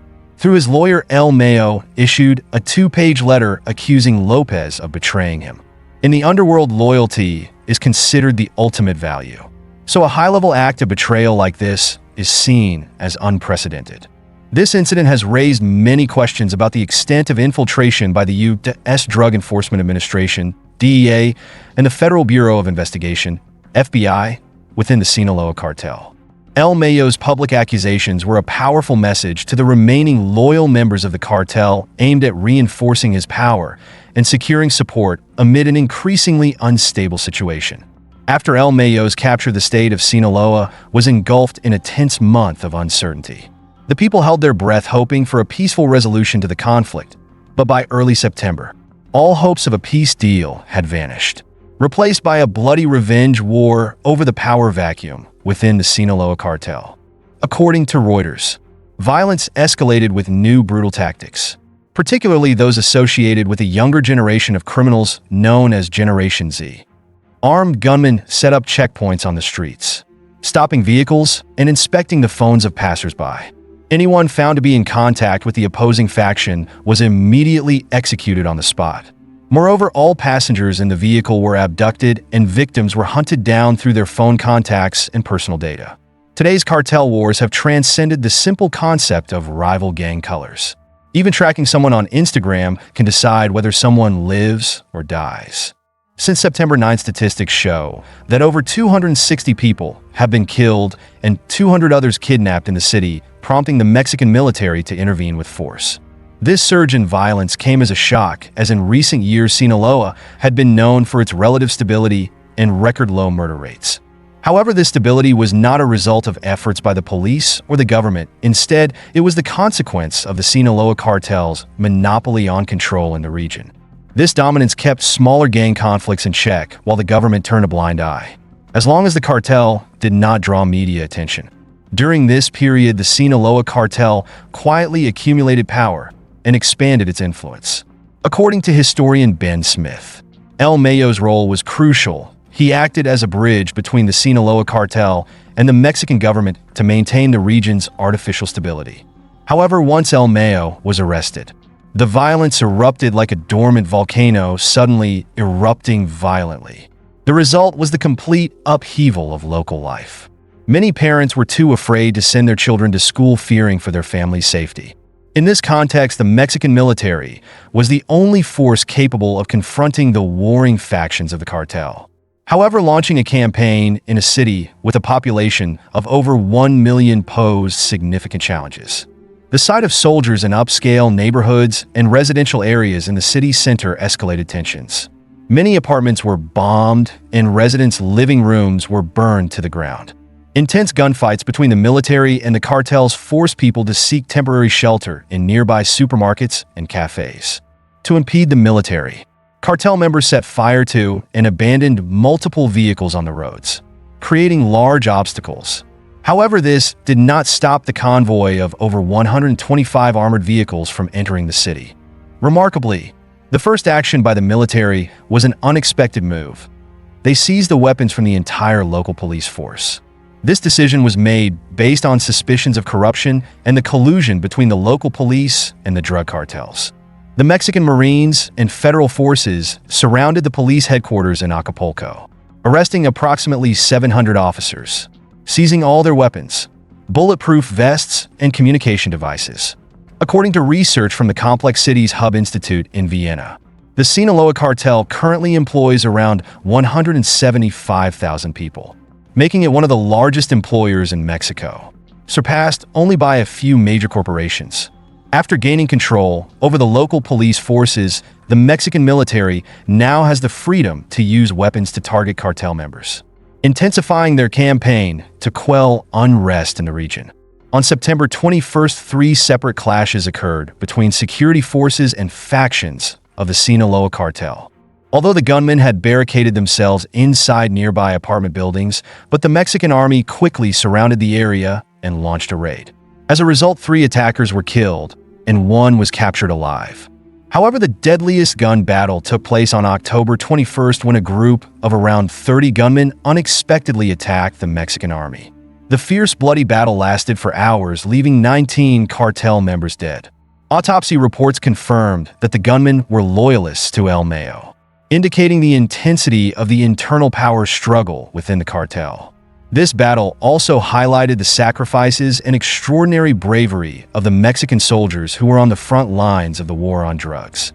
Despite this, the Mexican government's handling of the situation has faced heavy criticism both domestically and from the U.S., particularly regarding corruption and delays in their response strategy.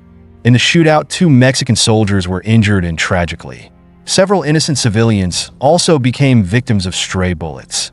Although the military made every effort to restore order, but the atmosphere in the city remained thick with fear. Shops and restaurants dared not open, and business came to a halt. This atmosphere of fear was especially pronounced after the string of horrific events over the past 2 months. In one incident, a decapitated head was found in the courtyard of a primary school, shocking the public. In another area, an abandoned truck containing 6 bodies stuffed into garbage bags was left on the side of the road. Such gruesome scenes had become a part of daily life, leaving the people of Sinaloa in a state of complete confusion and terror. At the same time, a Catholic priest, who had been an unwavering advocate for peace, was shot and killed in broad daylight, further shaking the community. Local newsrooms also became targets of cartel attacks aimed at intimidating journalists and preventing them from reporting on criminal activities. An even more alarming reality is that up to 96% of crimes in Sinaloa go unpunished, demonstrating how the cartels operate almost entirely beyond the reach of law enforcement. In an interview with Financial Times, a 35-year-old resident who wished to remain anonymous for fear of retaliation described the situation as a drug pandemic. According to him, the cities in the region have become hostages, reflecting the overwhelming insecurity that dominates the area. Sinaloa has been the stronghold of the cartel of the same name for over 50 years, making local residents almost accustomed to ongoing violence. However, the recent wave of violence is markedly different. It has lasted nearly 2 months, whereas previous cartel conflicts typically ended within a few days. Although Governor Ruben Moya claimed that the government was not being overwhelmed and was implementing effective strategies to deal with the violence, but the reality showed that the internal war between the 2 factions of the Sinaloa cartel was becoming increasingly brutal. New, more savage tactics were being employed by this terrifying new generation of criminals. One particularly gruesome method gaining prominence is the Colombian necktie, which the cartels have begun to use. This involves cutting the victim's throat after death, pulling the tongue through a deep slit under the jaw, leaving it dangling from the neck. According to the 2023 report from the U.S. Department of Justice, the Los Chapitos group employs horrific torture methods, including the use of bottle openers, electric shocks, chili pepper application, and even throwing live victims into tiger cages. These methods have ironically been dubbed enhanced interrogation techniques on YouTube and have become a way for modern cartel hitmen to send threatening messages. Strategically, displaying the bodies of victims serves not only as a territorial marker, but also as a form of intimidation and a demonstration of loyalty within the cartel's ranks. This exacerbates the panic in communities already exhausted by violence. The cartel wars in Mexico are not just about territorial disputes, but also power games designed to humiliate and threaten rivals. The public executions reminiscent of the methods used by terrorist groups in Iraq to punish collaborators with the U.S. have now become a form of torture employed by drug cartels in Mexico. These actions are not only intended to intimidate, but also to showcase that the cartels can target anyone, regardless of the presence of hundreds of thousands of soldiers in the city. Lauren Etana, a sociologist and gang advisor, refers to this as the drug message, where drug traffickers use horrific acts of violence to flaunt their power. She observes, barbarity is a symbol of power. Blood is the mark of strength. In response, the Mexican military has intensified its operations along the San Diego-Tijuana border, focusing on intercepting smuggling routes and monitoring the treacherous mountain roads. However, the challenge continues to grow as drug cartels now use drones in their attacks. In August, the Mexican military confirmed for the first time that a soldier had been killed by a drone bomb, demonstrating the escalation of modern warfare tactics adopted by the cartels. The debate over how to combat this violence remains divisive within the government. General Francisco Leona stirred controversy when he declared, "National security doesn't depend on us, but on the opposing groups stopping their conflict." This statement not only sparked widespread criticism, but also led to his dismissal a month later. It also reflected the government's helplessness in controlling the situation, tacitly acknowledging that the only solution might be to wait for the cartels to end their own war. Meanwhile, former Mexican President Amado strongly criticized the U.S. role in the crisis. He accused the U.S. government of secretly carrying out the capture of El Mayo without notifying the Mexican authorities, leading to the eruption of a new wave of violence. Amado also emphasized that these uncooperative actions by the U.S. not only escalated the conflict, but also trapped the Mexican people in an endless cycle of violence. While the U.S. claims it was unaware of the operation in advance, many believe they intentionally withheld information to avoid leaks from corrupt Mexican officials. Recently, the U.S. Department of Justice has ramped up its fight against the Sinaloa cartel, particularly after a 2023 indictment accused the cartel of being the source of most of the illegal fentanyl entering the U.S., causing the deaths of over 70,000 Americans each year. Since 2021, U.S. law enforcement agencies have successfully infiltrated the highest ranks of the Sinaloa cartel worldwide, demonstrating that they have an extensive intelligence network and numerous internal sources within the cartel itself. The fight against the new generation of drug cartels presents a different approach compared to the past. Mexico is undergoing a significant transition as it seeks to cope with the wave of violence sweeping the country. A key example of this shift is the September 2024 decision by the Mexican government to transfer command of 120,000 National Guard personnel to the military in an effort to strengthen the campaign against the Sinaloa cartel. However, critics argue that the current situation is even more complex than before due to internal divisions within the cartel. Instead of facing a unified cartel, Mexico now has to deal with two rival factions, one loyal to El Mayo and the other supporting Lopez, the son of the infamous drug kingpin El Chapo, who is currently serving a prison sentence in the U.S. The Sinaloa cartel now operates with a decentralized structure, where various factions within the cartel are headed by their own leaders. These factions both compete and collaborate depending on the circumstances. This decentralized model has made it even harder for the authorities to control or combat the cartel, as each group functions as an independent entity but has the capability to cooperate when necessary. Rather than adhering to the traditional hierarchical model, the Sinaloa cartel has embraced a decentralized strategy, and its effectiveness has been proven through several events. A notable example is the June raid, when authorities uncovered a massive arms cache belonging to the cartel. The weapons included 4 rocket launchers made in the U.S machine guns, grenade launchers, hand grenades, and other modern military equipment. This situation has prompted the Mexican government to call on the U.S. to tighten its control over arms smuggling across the border. In response, the U.S. has also urged Mexico to strengthen controls over migration and illicit substances. This has forced Mexico to deploy additional mine-resistant equipment and military forces to key areas. Another growing concern is the risk of internal conflicts within the Sinaloa cartel spreading, potentially triggering a wave of public violence across the country. The U.S. is particularly focused on the possibility that rival cartels might seize the opportunity to attack and take over Sinaloa's territory and assets, should they perceive the once dominant cartel as weakening. This scenario could destabilize the fragile power balance in Latin America and Mexico.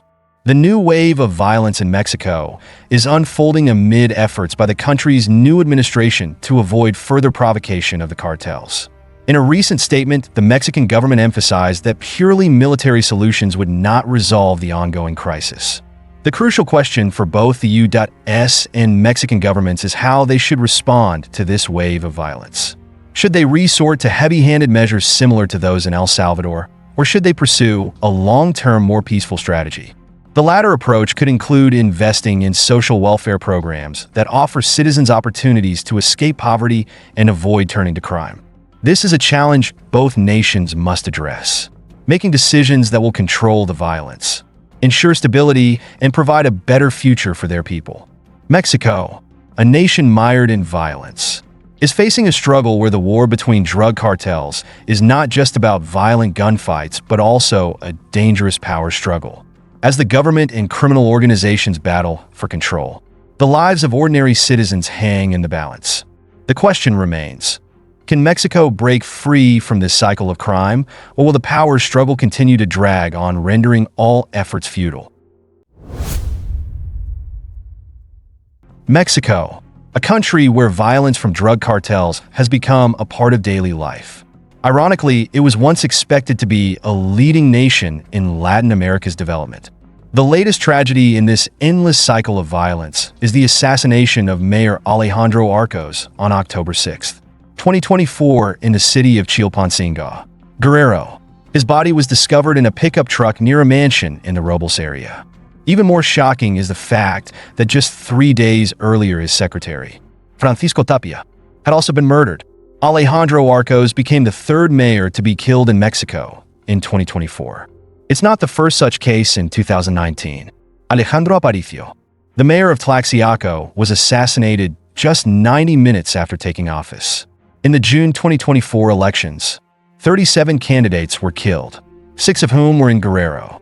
The brutal massacre in San Miguel Totolapan in 2022 highlighted the boldness of the cartels, who in broad daylight opened fire in the town hall, killing 20 people, including Mayor Conrado Mendoza and former Mayor Juan Mendoza. This was the 18th mayor to be killed since President López Obrador took office in 2018. Ironically, this number is considered lower than the figures from 2017 to 2018, when 132 candidates were murdered, including 48 presidential contenders. These events not only shed light on the horrific violence in Mexico, but also make people reconsider the relative stability of other countries in the region. Mexico's drug cartels have grown into formidable forces, with their influence spreading from Europe to Asia. They don't just manipulate local politics, they've created a transnational crime network that challenges the government's control at every turn. Can Mexico break free from this cycle of violence? The answer depends on many factors, from the political will of the government, international cooperation in the war on drugs, to addressing social issues like poverty and inequality, key elements that fuel the growth of criminal gangs. Normally, when discussing anti-drug campaigns in other countries, people hear about successes like the number of criminals arrested, drugs seized, or drug trafficking networks dismantled. But in Mexico, the news about the war on drugs carries a different tone. The law enforcement agencies are often on the defensive and suffer heavy losses against the firepower of the cartels. Blood-soaked ambushes are a stark reminder of this painful reality. On October 14, 2019, in Michoacán, a tragic event occurred. Near the city of Aguililla, a police unit fell into a drug cartel's ambush. The result was 14 police officers killed, 3 others wounded, and the police vehicles riddled with bullet holes resembling Swiss cheese. This illustrates the overwhelming firepower of the drug cartels. Statistics from 2018 further emphasize the brutality of this conflict, with 421 police officers killed. This proves that the drug cartels in Mexico are no longer just criminal organizations. They have become forces capable of directly challenging the state's authority. The violence is not only directed at law enforcement, but also threatens public officials from judges to prosecutors. Anyone who dares to stand up to the cartels could lose their life in the blink of an eye. The assassination of Judge Martinez in Zacatecas on December 3, 2022 serves as a stark example. The cartels show no mercy. They target men, women, the elderly, and the young alike. Anyone who may fall victim to their ruthless brutality. The fate of female politicians further highlights the brutal nature of the cartels. For instance, Mayor Cecilia Moto was assassinated just 14 hours after taking office. Maria Santos Salazar, the mayor of Huachochi, had survived several assassination attempts, but her husband mysteriously died. Despite surviving numerous assassination attempts during her term, she was ultimately kidnapped and tortured to death by drug cartels after her term ended. This shows that once someone becomes a target, there is no escape. In the past decade, nearly 100 mayors in Mexico have been murdered, and the vast majority of these cases are linked to drug cartels. Even criticizing them on social media can lead to a tragic death. A case in November 2011 is a stark example where 4 victims were decapitated. Messages of warning were left on their bodies, and their personal social media accounts were used to post videos of their brutal executions, threatening netizens. In 2017, a 17-year-old popular YouTuber in Mexico uploaded a video criticizing El Mencho, the leader of the CJNG cartel, shortly after he was killed at a bar with 18 bullet wounds. This shows how deeply the drug cartels have infiltrated all aspects of Mexican society, effectively becoming an inseparable part of daily life for the people. Although some argue that the Mexican government colludes with the cartels, this is not entirely true. In fact, the Mexican government has been implementing tough measures in the war on drugs, though results remain limited due to the overwhelming power of the criminal organizations. The war on drugs in Mexico has yet to end. When President Felipe Calderon took office on December 11, 2006, he made the destruction of drug cartels a top priority of his administration. This campaign received strong support from the international community, particularly from U.S. President George W. Bush, who pledged aid to Mexico in the fight. However, after 3 years of implementation, the cost was incredibly high. Tens of thousands of Mexicans have lost their lives, including cartel members, military personnel, police, and innocent civilians, with hundreds of thousands more wounded. The scale of casualties is comparable to a massive civil war. What is astonishing is that despite intense pressure from the Mexican government and strict oversight from neighboring countries, the drug cartels have not been weakened. Instead, they have grown stronger. According to the U.S. Department of Defense, the Mexican drug cartels boast about 100,000 regular soldiers and 200,000 armed fighters, a force far surpassing the country's regular military. Their advancements in weaponry have made the situation even more alarming. From simple hunting rifles in 2006, by 2023 the cartels have amassed an arsenal of modern weapons including bulletproof vests, thermal scopes, sniper rifles, heavy machine guns, and even armored vehicles and helicopters. In response, the Mexican military increased its forces from 100,000 to 280,000 soldiers by 2023. The national defense budget also reached a record $23.5 billion, accounting for 4.6% of the country's GDP. This increase is particularly significant, given that Mexico faces no external military threat, yet the casualties within the country surpass those of many nations embroiled in active conflicts. On January 30th, 2019, President López Obrador officially declared the end of the war on drugs, indirectly acknowledging the failure of previous hardline policies. He shifted to a more moderate approach, moving away from a strategy of force. However, the drug cartels did not take this declaration seriously. They continued their violent activities, although with slightly reduced intensity. A positive sign came in 2020 when the number of mayors and former mayors killed dropped to 6, the lowest in a decade compared to an average of 20 annually. However, this improvement was modest in the bleak context of Mexico's ongoing struggles. The failure of the softer approach led President Obrador to reassess his position. In September 2022, under pressure from the harsh realities on the ground, Mexico's Senate passed a historic law transferring control of the federal police and the National Guard to the military. This marks a turning point, acknowledging that dialogue with the drug cartels is futile and that only force is the language they understand. To fully grasp the reasons why drugs became a persistent issue well into the 21st century in Mexico, we need to view the country not just as a typical modern nation, but as a unique entity still bearing many characteristics of a militaristic century that continues to exist today. The roots of this issue date back to the 19th century, when Western powers driven by enormous profits actively promoted the cultivation of opium in regions with suitable natural conditions. With its subtropical and tropical climate, mountainous terrain, and ideal weather, Mexico quickly became one of the central hubs for marijuana and other drug production. The Mexican Revolution, which spanned from 1910 to 1920, marked a pivotal moment as the warring factions sought ways to fund their military activities. They turned to drugs as an official source of income for the country. After the Mexican Revolution overthrew the long-standing dictatorship of Porfirio Diaz, the country immediately fell into chaos with militaristic powers rising up, rampant looting and authority being dictated by force. This created a context similar to the warlord era in early 20th century China. Although 1934 marked a turning point when the Institutional Revolutionary Party (PRI), under the leadership of Revolutionary Lázaro Cárdenas, came to power and ushered in a relatively peaceful period. This peace was fragile at best.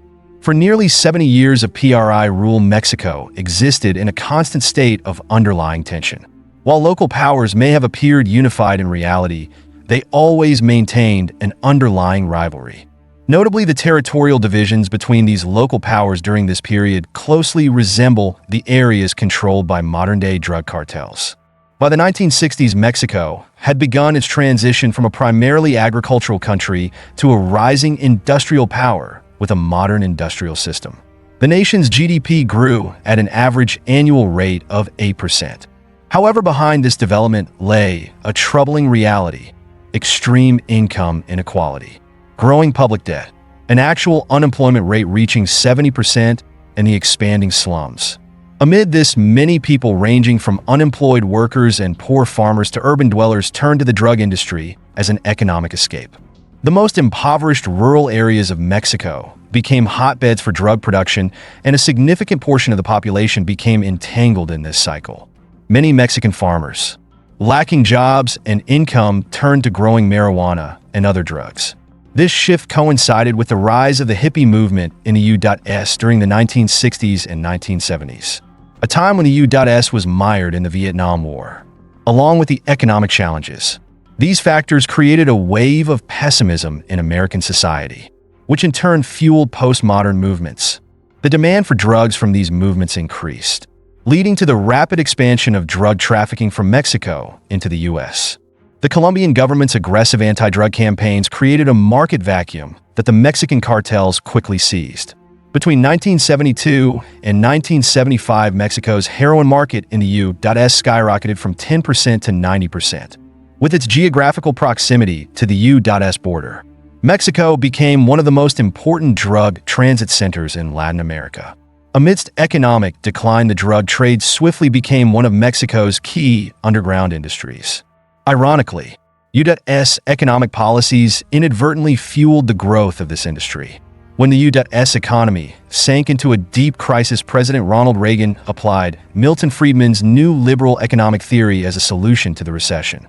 Under President Carlos Salinas de Gortari, Mexico adopted a new liberal economic model and embarked on an unprecedented privatization campaign. A wide range of state-owned enterprises in key sectors such as telecommunications, aviation, steel, fertilizer, railroads, and banking were sold off to private investors. As a result, a new class of oligarchs emerged at an astonishing pace. In 1987, only one Mexican billionaire appeared on the Forbes list, but by 1994, as Salinas' term ended, that number had skyrocketed to 24. By 2016, the wealthiest 10% of Mexico's population controlled 64% of the nation's total assets. However, alongside the growing affluence of the elite, the majority of Mexicans remained trapped in poverty and enduring inequality. The privatization process severely undermined workers' rights, slashed social welfare benefits, and led to mass layoffs. In 1995 alone, 1 million jobs were lost, widening the gap between the wealthy and the rest of society. By the end of 1996, out of a workforce of 35.7 million people, 8 million were unemployed and 5 million were forced to survive through informal activities like begging, prostitution, or even crime. This chaotic situation provided the perfect opportunity for drug cartels to thrive, as they could recruit highly skilled soldiers from the pool of desperate individuals disillusioned with society. Yet this was not enough. The U.S.-driven push for Mexico to sign the North American Free Trade Agreement, NAFTA, became the final catalyst that fueled the growth of Mexico's drug trade. Although NAFTA was hailed by the U.S. as a promise of prosperity, it brought severe consequences for Mexico. Cheap, high-quality American agricultural products flooded the Mexican market, crippling the country's agricultural sector. The collapse of Mexico's agriculture led to inflation, devastating the wealth of the urban poor. By 2024, official statistics painted a grim picture. 33% of Mexicans lived in moderate poverty, 9% in extreme poverty, with over 40% of the population struggling below the poverty line. In this environment, many people had no choice but to turn to drug cartels for survival. In many regions, the cartels had effectively replaced the government in managing society. Some even viewed the cartels as modern-day Robin Hoods. This reflected the severe weakening of state power and the descent of Mexico into a society dominated by drugs. The growing power of the cartels was evident as they increasingly controlled land, supply chains, and distribution channels. This allowed them to infiltrate the government apparatus. By 1993, Mexico's drug industry had become so large that its scale surpassed the budget of Mexico's Federal Audit Office, highlighting its enormity. Corruption within Mexico's law enforcement system had reached alarming levels. As the cartels expanded, their cooperation with the government deepened. Drug organizations paid protection money to high-ranking officials and promised to limit violence in exchange for the tacit approval of their operations without interference from the authorities. As a result, it seemed that all of Mexico depended on the cooperation of the drug cartels to function, and anyone daring to disrupt this order faced brutal punishment from the cartels and corrupt elements within the government. The fate of brave police officers stands as a testament to this painful reality. In December 2008, several decapitated bodies were discovered across Mexico, all of which belonged to police officers. At this point, a wave of military personnel arose, determined to fight against drug-related crime. Even criminals seeking redemption had no chance. They were often betrayed by insiders within the government and faced the most brutal of punishments. A notorious example was Lopez Mesa, the soup cook, who was arrested in 2009 for using sulfuric acid to dispose of over 300 victims on the orders of drug cartels. When even the brave and righteous were ultimately destroyed, Mexican society seemed to plunge into darkness, trapped in a vicious cycle of compromise and surrender. Even when drug criminals are caught, they are often detained in prisons with ridiculously luxurious accommodations. A prime example of this occurred in November 2011 at a prison in Guerrero. Instead of the cold walls and harsh discipline typically associated with prisons, the lives of these criminals were far more luxurious than the lives of the impoverished police officers outside. This situation starkly highlights the level of corruption within Mexico's justice system and the government's inability to control drug crime, even when the criminals are already behind bars. In 2011, an investigation following a riot at the Topo Chico prison in Monterrey, Nuevo Leon, revealed astonishing scenes. The cells in this prison were equipped like high-end resorts with air conditioning, mini fridges, digital TVs, aquariums, steam rooms, and even access to prostitutes. Such opulence was a clear indication of the failure of Mexico's government to properly manage and control the prison system. particularly when the legal system and social order had been overwhelmed by corruption and drug crime. By 2005, Mexico's drug cartels had become increasingly brazen, openly challenging anyone who dared confront them. The poverty and injustice in Mexican society fueled the growth of the drug trade, and conversely, the drug industry exacerbated the country's social problems. Thus, any attempts to tackle the drug crisis that did not simultaneously address the underlying social issues were doomed to fail. Mexico's geographical location bordering the U.S., the world's largest drug market, further complicated the situation. Tragically, any reform efforts were brutally suppressed by the drug cartels. The violence from these cartels is not merely a battle between criminals and the authorities, it is a fight for the survival of society itself. Do you think Mexico can ever escape this blood-soaked cycle? Thousands of lives are being caught in a deadly spiral with no way out. Just one small dose and they fall victim instantly. Over 70,000 people have lost their lives in a single year, not due to accidents. Not because of war, but because of a tiny poison, no bigger than 3 grains of salt. We are facing the most horrifying nightmare in the history of the drug epidemic. A nightmare so catastrophic that no one could have imagined its magnitude. Fentanyl, the invisible killer, is silently claiming the throne as the deadliest drug in America.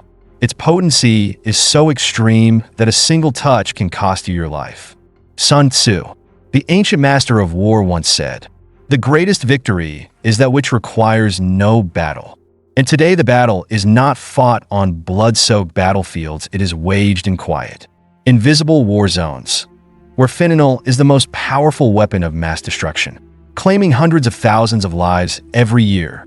Originally created to alleviate the pain of terminally ill patients, fentanyl has transformed into a deathly specter that haunts the streets of America. A malicious pill that addicts must consume dozens of times each day to satisfy their cravings. But the question remains, where did it all begin? To answer, we must rewind history and trace the origins of the drug crisis. Opioids. Derived from the poppy plant, opioids are categorized into 2 main types: legal prescription drugs and illegal narcotics. Prescription medications like oxycodone, hydrocodone, morphine, and even fentanyl are used by doctors to manage severe pain, while methadone is employed in addiction treatment centers. The opioid crisis has evolved through 3 devastating phases, each one pushing America deeper into an irreversible tragedy. In the 1990s, overdose deaths from painkillers like Percocet and Oxycontin skyrocketed as doctors continued prescribing them for chronic conditions, despite numerous warnings about their dangers.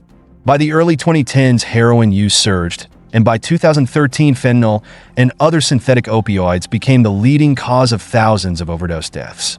Just 2 milligrams of fentanyl, about the size of 10 to 15 grains of salt, is enough to kill a person. For those already accustomed to opioids, just 1.5 to 2 milligrams can be fatal. A dose of 5 milligrams guarantees death. How did such a dangerous drug come into existence? It sounds unbelievable, but the truth is fentanyl wasn't created by drug cartels for illegal purposes. In fact, fentanyl was first synthesized in 1959 by Belgian chemist Paul Janssen. It was initially developed for legitimate medical purposes, primarily to relieve severe pain in cancer patients. Fentanyl is 50 to 100 times more potent than morphine, but its fatal flaw lies in its short duration of action. Like heroin, fentanyl can cause intense withdrawal, and users may seek their next dose within hours of the previous one. By 1988, fentanyl was officially approved for medical use in the U.S. As a legal drug, fentanyl was classified as a Schedule II substance, meaning it was far less regulated than drugs like heroin, LSD, or even cannabis. But what followed was a heartbreaking story. As fentanyl began to infiltrate the illegal drug market in the U.S., experts noticed that initial users were hesitant. However, because fentanyl was much cheaper than other drugs, its popularity exploded rapidly. Even more terrifying is fentanyl's addictive nature, which ensnares users in an ever-tightening spiral. They become hopeless addicts, with no other choice but to keep seeking more of the drug, sinking deeper into a pit of despair. The journey of a fentanyl addict is not just filled with the agony of withdrawal, but also entangles them in an endless cycle of torment. The cravings are so overwhelming, so constant that they can no longer survive without it. This situation grew more dire in the 1990s and early 2000s when pharmaceutical companies in the U.S. began aggressively pushing opioid painkillers. Despite the increasing warnings about their dangers, massive advertising campaigns downplayed the risks of these drugs, making them widely popular and contributing to the opioid crisis that now engulfs the entire nation. By 2019, fentanyl had become one of the 300 most commonly prescribed drugs in the U.S., with over 1 million prescriptions written each year. By 2022, in Milgram, the head of the U.S. Drug Enforcement Administration, DEA, declared fentanyl to be the deadliest threat the country had ever faced. But the danger of fentanyl doesn't stop with the individual user. It has the potential to devastate entire communities. It has stretched the healthcare system to the brink of collapse. Hospitals and addiction treatment centers are overwhelmed by the increasing number of patients while resources continue to dwindle. Severe warnings have been issued with the U.S. Department of Homeland Security even considering classifying fentanyl as a weapon of mass destruction due to the catastrophic level of damage it causes. Experts warn that fentanyl's accessibility today could pose an unprecedented threat to the entire world, capable of destabilizing regions or even weakening entire populations, transforming it into an invisible yet extremely dangerous weapon. The DEA estimates that 90% of the fentanyl currently circulating in the U.S. comes from Chinese companies. What's even more chilling is that these companies not only operate legally, but also receive support and subsidies from the Chinese government, complicating the situation even further. Every time a package arrives from China or Hong Kong, it serves as a severe warning sign. In fact, nearly all of the fentanyl found in the U.S. originates from these two regions. Over the past 2 decades, the explosive rise of fentanyl has become a global issue, threatening not just the U.S., but other nations around the world. This has led some U.S. lawmakers to describe the flow of fentanyl from China as an asymmetric war against the U.S., with the drug's deadly influence posing a serious threat. Fentanyl's evolution began with a chemical formula, but today it has become a mass murder weapon, a toxic secret produced in China. Following fentanyl's development, China's economy experienced a dramatic boom thanks to economic reforms. The pharmaceutical industry grew at an explosive rate, becoming the second largest industry in the world due to cheap labor and looser regulations compared to Western countries. This created an opportunity for precursor chemicals necessary to produce fentanyl to be mass-produced and exported globally, including to the U.S. This is why the U.S. officials' description of the fentanyl wave from China as an asymmetric war against the nation is not without merit. The illegal fentanyl flooding into the U.S. is potent enough to kill the entire American population, with over 17,000 deaths reported in 2022 alone, making it the leading cause of death for people between the ages of 18 and 45.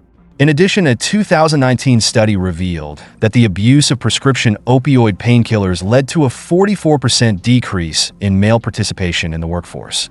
In asymmetric warfare, countries often exploit their opponents' weaknesses. China has been accused of taking advantage of America's insatiable demand for drugs, turning fentanyl into a deadly weapon of mass destruction.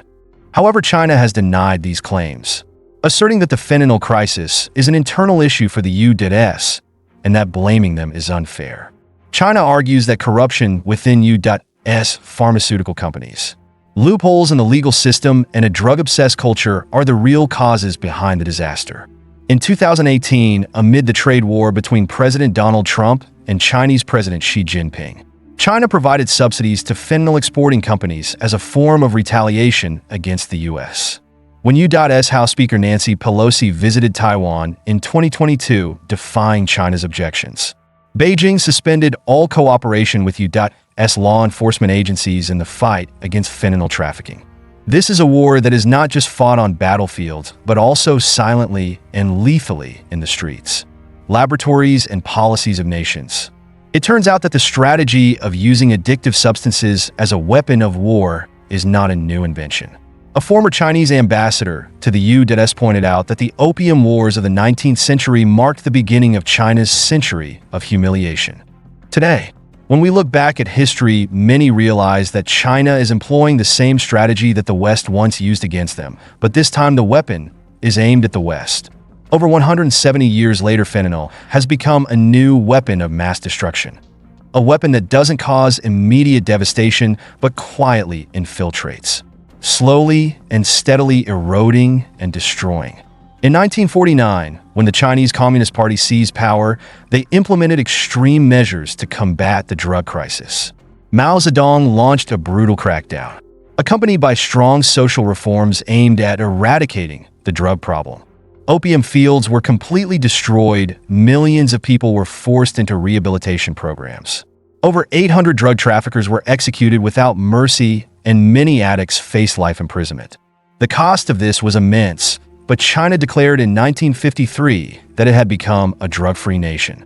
This story is not just a political victory, but also a cautionary tale about the far-reaching consequences when a government goes too far in addressing a drug crisis. It serves as a stark reminder of how extreme measures can infringe on personal freedoms and lead to human rights violations in such harsh circumstances. So what does this have to do with the current fentanyl crisis? Could China, after the wounds of the opium wars in the past, have orchestrated the fentanyl crisis in the U.S. as a calculated act of retaliation? The answer is not simple. In reality, multiple factors from both China and the U.S. have created the perfect storm for the fentanyl epidemic to erupt. This is not a mere coincidence, but a complex interaction between political, economic, and social forces that have ensnared both countries in a crisis from which escaping is not so easy.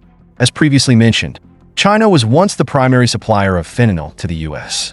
However, the situation changed dramatically when Beijing decided to impose a ban on all fentanyl variants.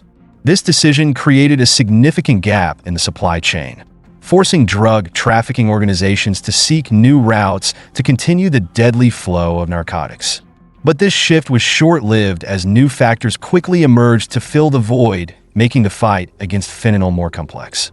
By 2019, purchasing fentanyl from China had become unbelievably easy. A simple search on a computer for "buy fentanyl from China" would immediately present a list of companies ready to deliver the drugs right to one's doorstep.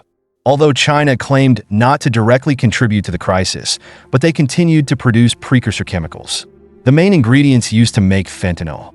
Today, most fentanyl enters the U.S. via the Mexican border, but its origins remain closely tied to China.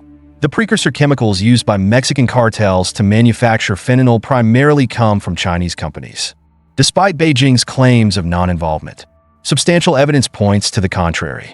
Some Chinese companies such as Wanchong continue to sell fentanyl precursors globally, including to the U.S., and even receive support from the Chinese government. To avoid direct involvement, China delegates all logistical operations to Mexican drug cartels. Cartels like Sinaloa and the new generation Jalisco cartel purchase legal fentanyl products from Chinese manufacturers and secretly transport them into the U.S., often with the help of Chinese money laundering organizations. Images of Sinaloa cartel members retrieving chemical shipments drifting on the ocean have become common. These raw materials are used to manufacture fentanyl and other drugs. The two largest Mexican cartels, Sinaloa and Jalisco New Generation, now control fentanyl production, relying on U.S. citizens to smuggle the drugs across the border. Alarming statistics from 2017 to 2021 show that 86% of fentanyl traffickers were American. The battle against fentanyl has become increasingly complicated as countries, organizations, and individuals play crucial roles in the drug supply chain, making every effort seem hopeless. By October 2023, the Sinaloa cartel, one of Mexico's largest drug organizations, hinted at possibly abandoning fentanyl trafficking under mounting pressure from both U.S. and Mexican authorities. This change was primarily triggered by the capture and extradition of Ovidio Guzman, the son of El Chapo. This was a significant shift since Sinaloa had been one of the largest fentanyl suppliers. However, the question remains, is this commitment a genuine change or merely a tactic to reduce pressure? Notably, China is not the only country contributing to the fentanyl crisis. Recently, the U.S. Drug Enforcement Administration, DEA, identified India as a potential supplier of fentanyl precursors and analogs. Reports from 2016 revealed that Mexican drug cartels had traveled to China and India to establish relationships with fentanyl distributors. Experts suggest that as China began tightening its fentanyl production, these trafficking operations shifted to India. When comparing this to the British history of using India to supply opium to China during the Opium Wars, the current situation takes on an even more chilling and disturbing dimension. The most pressing question right now is how the U.S. has responded to the worsening fentanyl crisis. The Trump administration, under the leadership of the president at the time, was the first to take decisive action by applying political pressure on China, demanding that Beijing immediately halt the shipment of all fentanyl-related products into the U.S. Simultaneously, the U.S. passed the STOP Act aimed at preventing fentanyl from entering the country illegally through the postal system, an ambitious strategy designed to protect citizens from the White Death. However, despite these efforts, fentanyl-related deaths continued to rise, and the amount of fentanyl seized by the DEA also surged. While China implemented control measures, but their effectiveness fell short of expectations. The harsh reality is that the tighter the controls became, the more sophisticated and harder to track the drug networks grew. This war seems endless, with no stopping point. As long as there is demand, fentanyl continues to flow into the U.S. like an unstoppable current. Whenever one drug dealer is arrested, 5 more are ready to take their place. Like shadows in the night, the battle has no end. As long as those pills retain their deadly allure, they will keep flooding into the country. And once fentanyl infiltrates American streets, they will no longer be safe. Imagine the extreme horror of feeling as though the very life is being drained from your body, little by little until you become nothing but a hollow shell. More than 1,500 Americans die every week from opioid overdoses, making it the leading cause of drug-induced deaths. Among them, synthetic opioids, particularly fentanyl, have become silent killers, claiming the lives of thousands of individuals aged 18 to 45. In 2021 alone, over 8,400 lives were lost to fentanyl, a number more than 10 times the number of U.S. soldiers killed in the Iraq and Afghanistan wars since 9/11. A study by Yale University found that the number of fentanyl-related deaths nearly tripled between 2016 and 2021. The COVID-19 pandemic became a convenient excuse, worsening the situation more than ever. When supply chains were disrupted, many turned to new, highly addictive and extremely dangerous drugs. This nightmare was further exacerbated by the emergence of counterfeit pills containing fentanyl, tricking users into thinking they were taking legitimate prescription medications. In 2022, the DEA seized over 50 million counterfeit pills, twice the amount seized in 2021, half of which contained enough fentanyl to kill millions of people. In New York City alone, the DEA confiscated 193 kilograms of fentanyl in just 1 year, enough to kill the entire city's population 11 times over. The silent death of fentanyl spares no one, quietly taking innocent lives across the U.S. But the biggest question remains: who is suffering the most from this nightmare? In recent years, fentanyl has become a nightmare, the leading cause of drug overdoses across America, cutting across age, race, and ethnicity. However, certain groups are suffering the most. Recent studies have shown a dramatic increase in fentanyl-related deaths among Native Americans, Black Americans, and teenagers. Another alarming trend is the nearly doubling of fentanyl-related deaths among individuals aged 10 to 19 from 2019 to 2021. Experts attribute this to the ease of purchasing counterfeit fentanyl pills through social media, trapping many teens in a deadly trap without their knowledge. Even more vulnerable groups, such as the disabled, widows and widowers, renters, the uninsured, and veterans are facing a significant threat from fentanyl. According to Military Times, fentanyl-related deaths in the military have doubled in just 1 year, and veterans are at twice the risk of dying from fentanyl overdoses compared to the general population. This is indeed a shocking reality, but it comes as no surprise given that this drug is destroying everything in its path, leaving millions of bodies in its wake on the streets. What cannot be denied is the devastating economic impact it has caused. The fentanyl pandemic not only kills thousands, but also drives the U.S. economy to the brink of recession. According to the U.S. Economic Commission, The pandemic cost the U.S. more than $1.5 trillion in 2020. This figure represents 7% of the country's GDP that year, a 33% increase from the previously reported figure of 2017. The Commission predicts that this economic damage will continue to rise as fentanyl-related deaths keep climbing.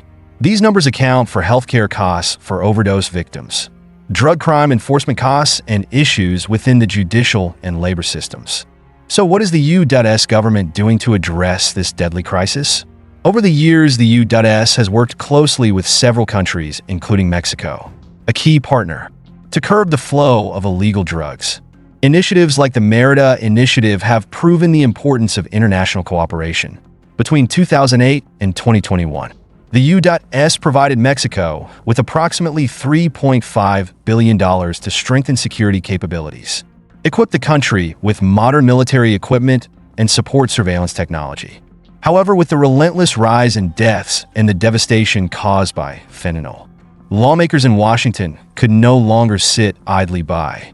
President Joe Biden, fully aware of the severity of the crisis, made fentanyl one of the top priorities on his domestic and international agenda.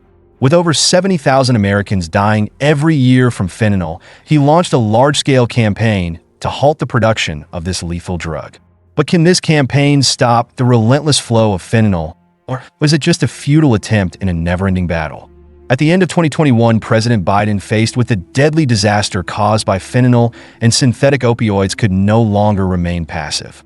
He declared a national emergency regarding the drug trafficking crisis and immediately signed 2 strong executive orders. His administration did not hesitate to impose sanctions on individuals and organizations involved in the production and distribution of fentanyl. By the end of 2023, the list of targets had grown to include 25 Chinese companies and individuals accused of being key producers of fentanyl chemicals. Once again, China found itself on the U.S. blacklist of countries involved in the illegal production and trafficking of drugs. Alongside familiar names like Colombia and Mexico, the U.S. government has continued to ramp up pressure on Mexico, urging them to stop the flow of drugs from China and shut down the secret labs hidden within the country. To protect itself and address the widespread opioid crisis, the U.S. has implemented stricter measures, including tighter restrictions on opioid prescriptions. The government has also focused on seizing fentanyl and continuously warning the public about the grave dangers posed by this drug. In 2022, the DEA seized twice as much fentanyl as it did in 2021, while issuing stern warnings about the rise of counterfeit pills containing fentanyl doses that could kill immediately. In March 2023, a new ray of hope emerged when the FDA approved Narcan, an over-the-counter nasal spray designed to counteract fentanyl overdoses. This is considered a significant step forward in the fight to prevent the fentanyl pandemic. Narcan is hoped to be a lifeline for families grappling with tragedy and a tool that could save lives at the brink of death due to an overdose. If this crisis is not stopped in time, these nightmares will only spread further, like a wildfire destroying everything in its path. What do you think about the fight against fentanyl?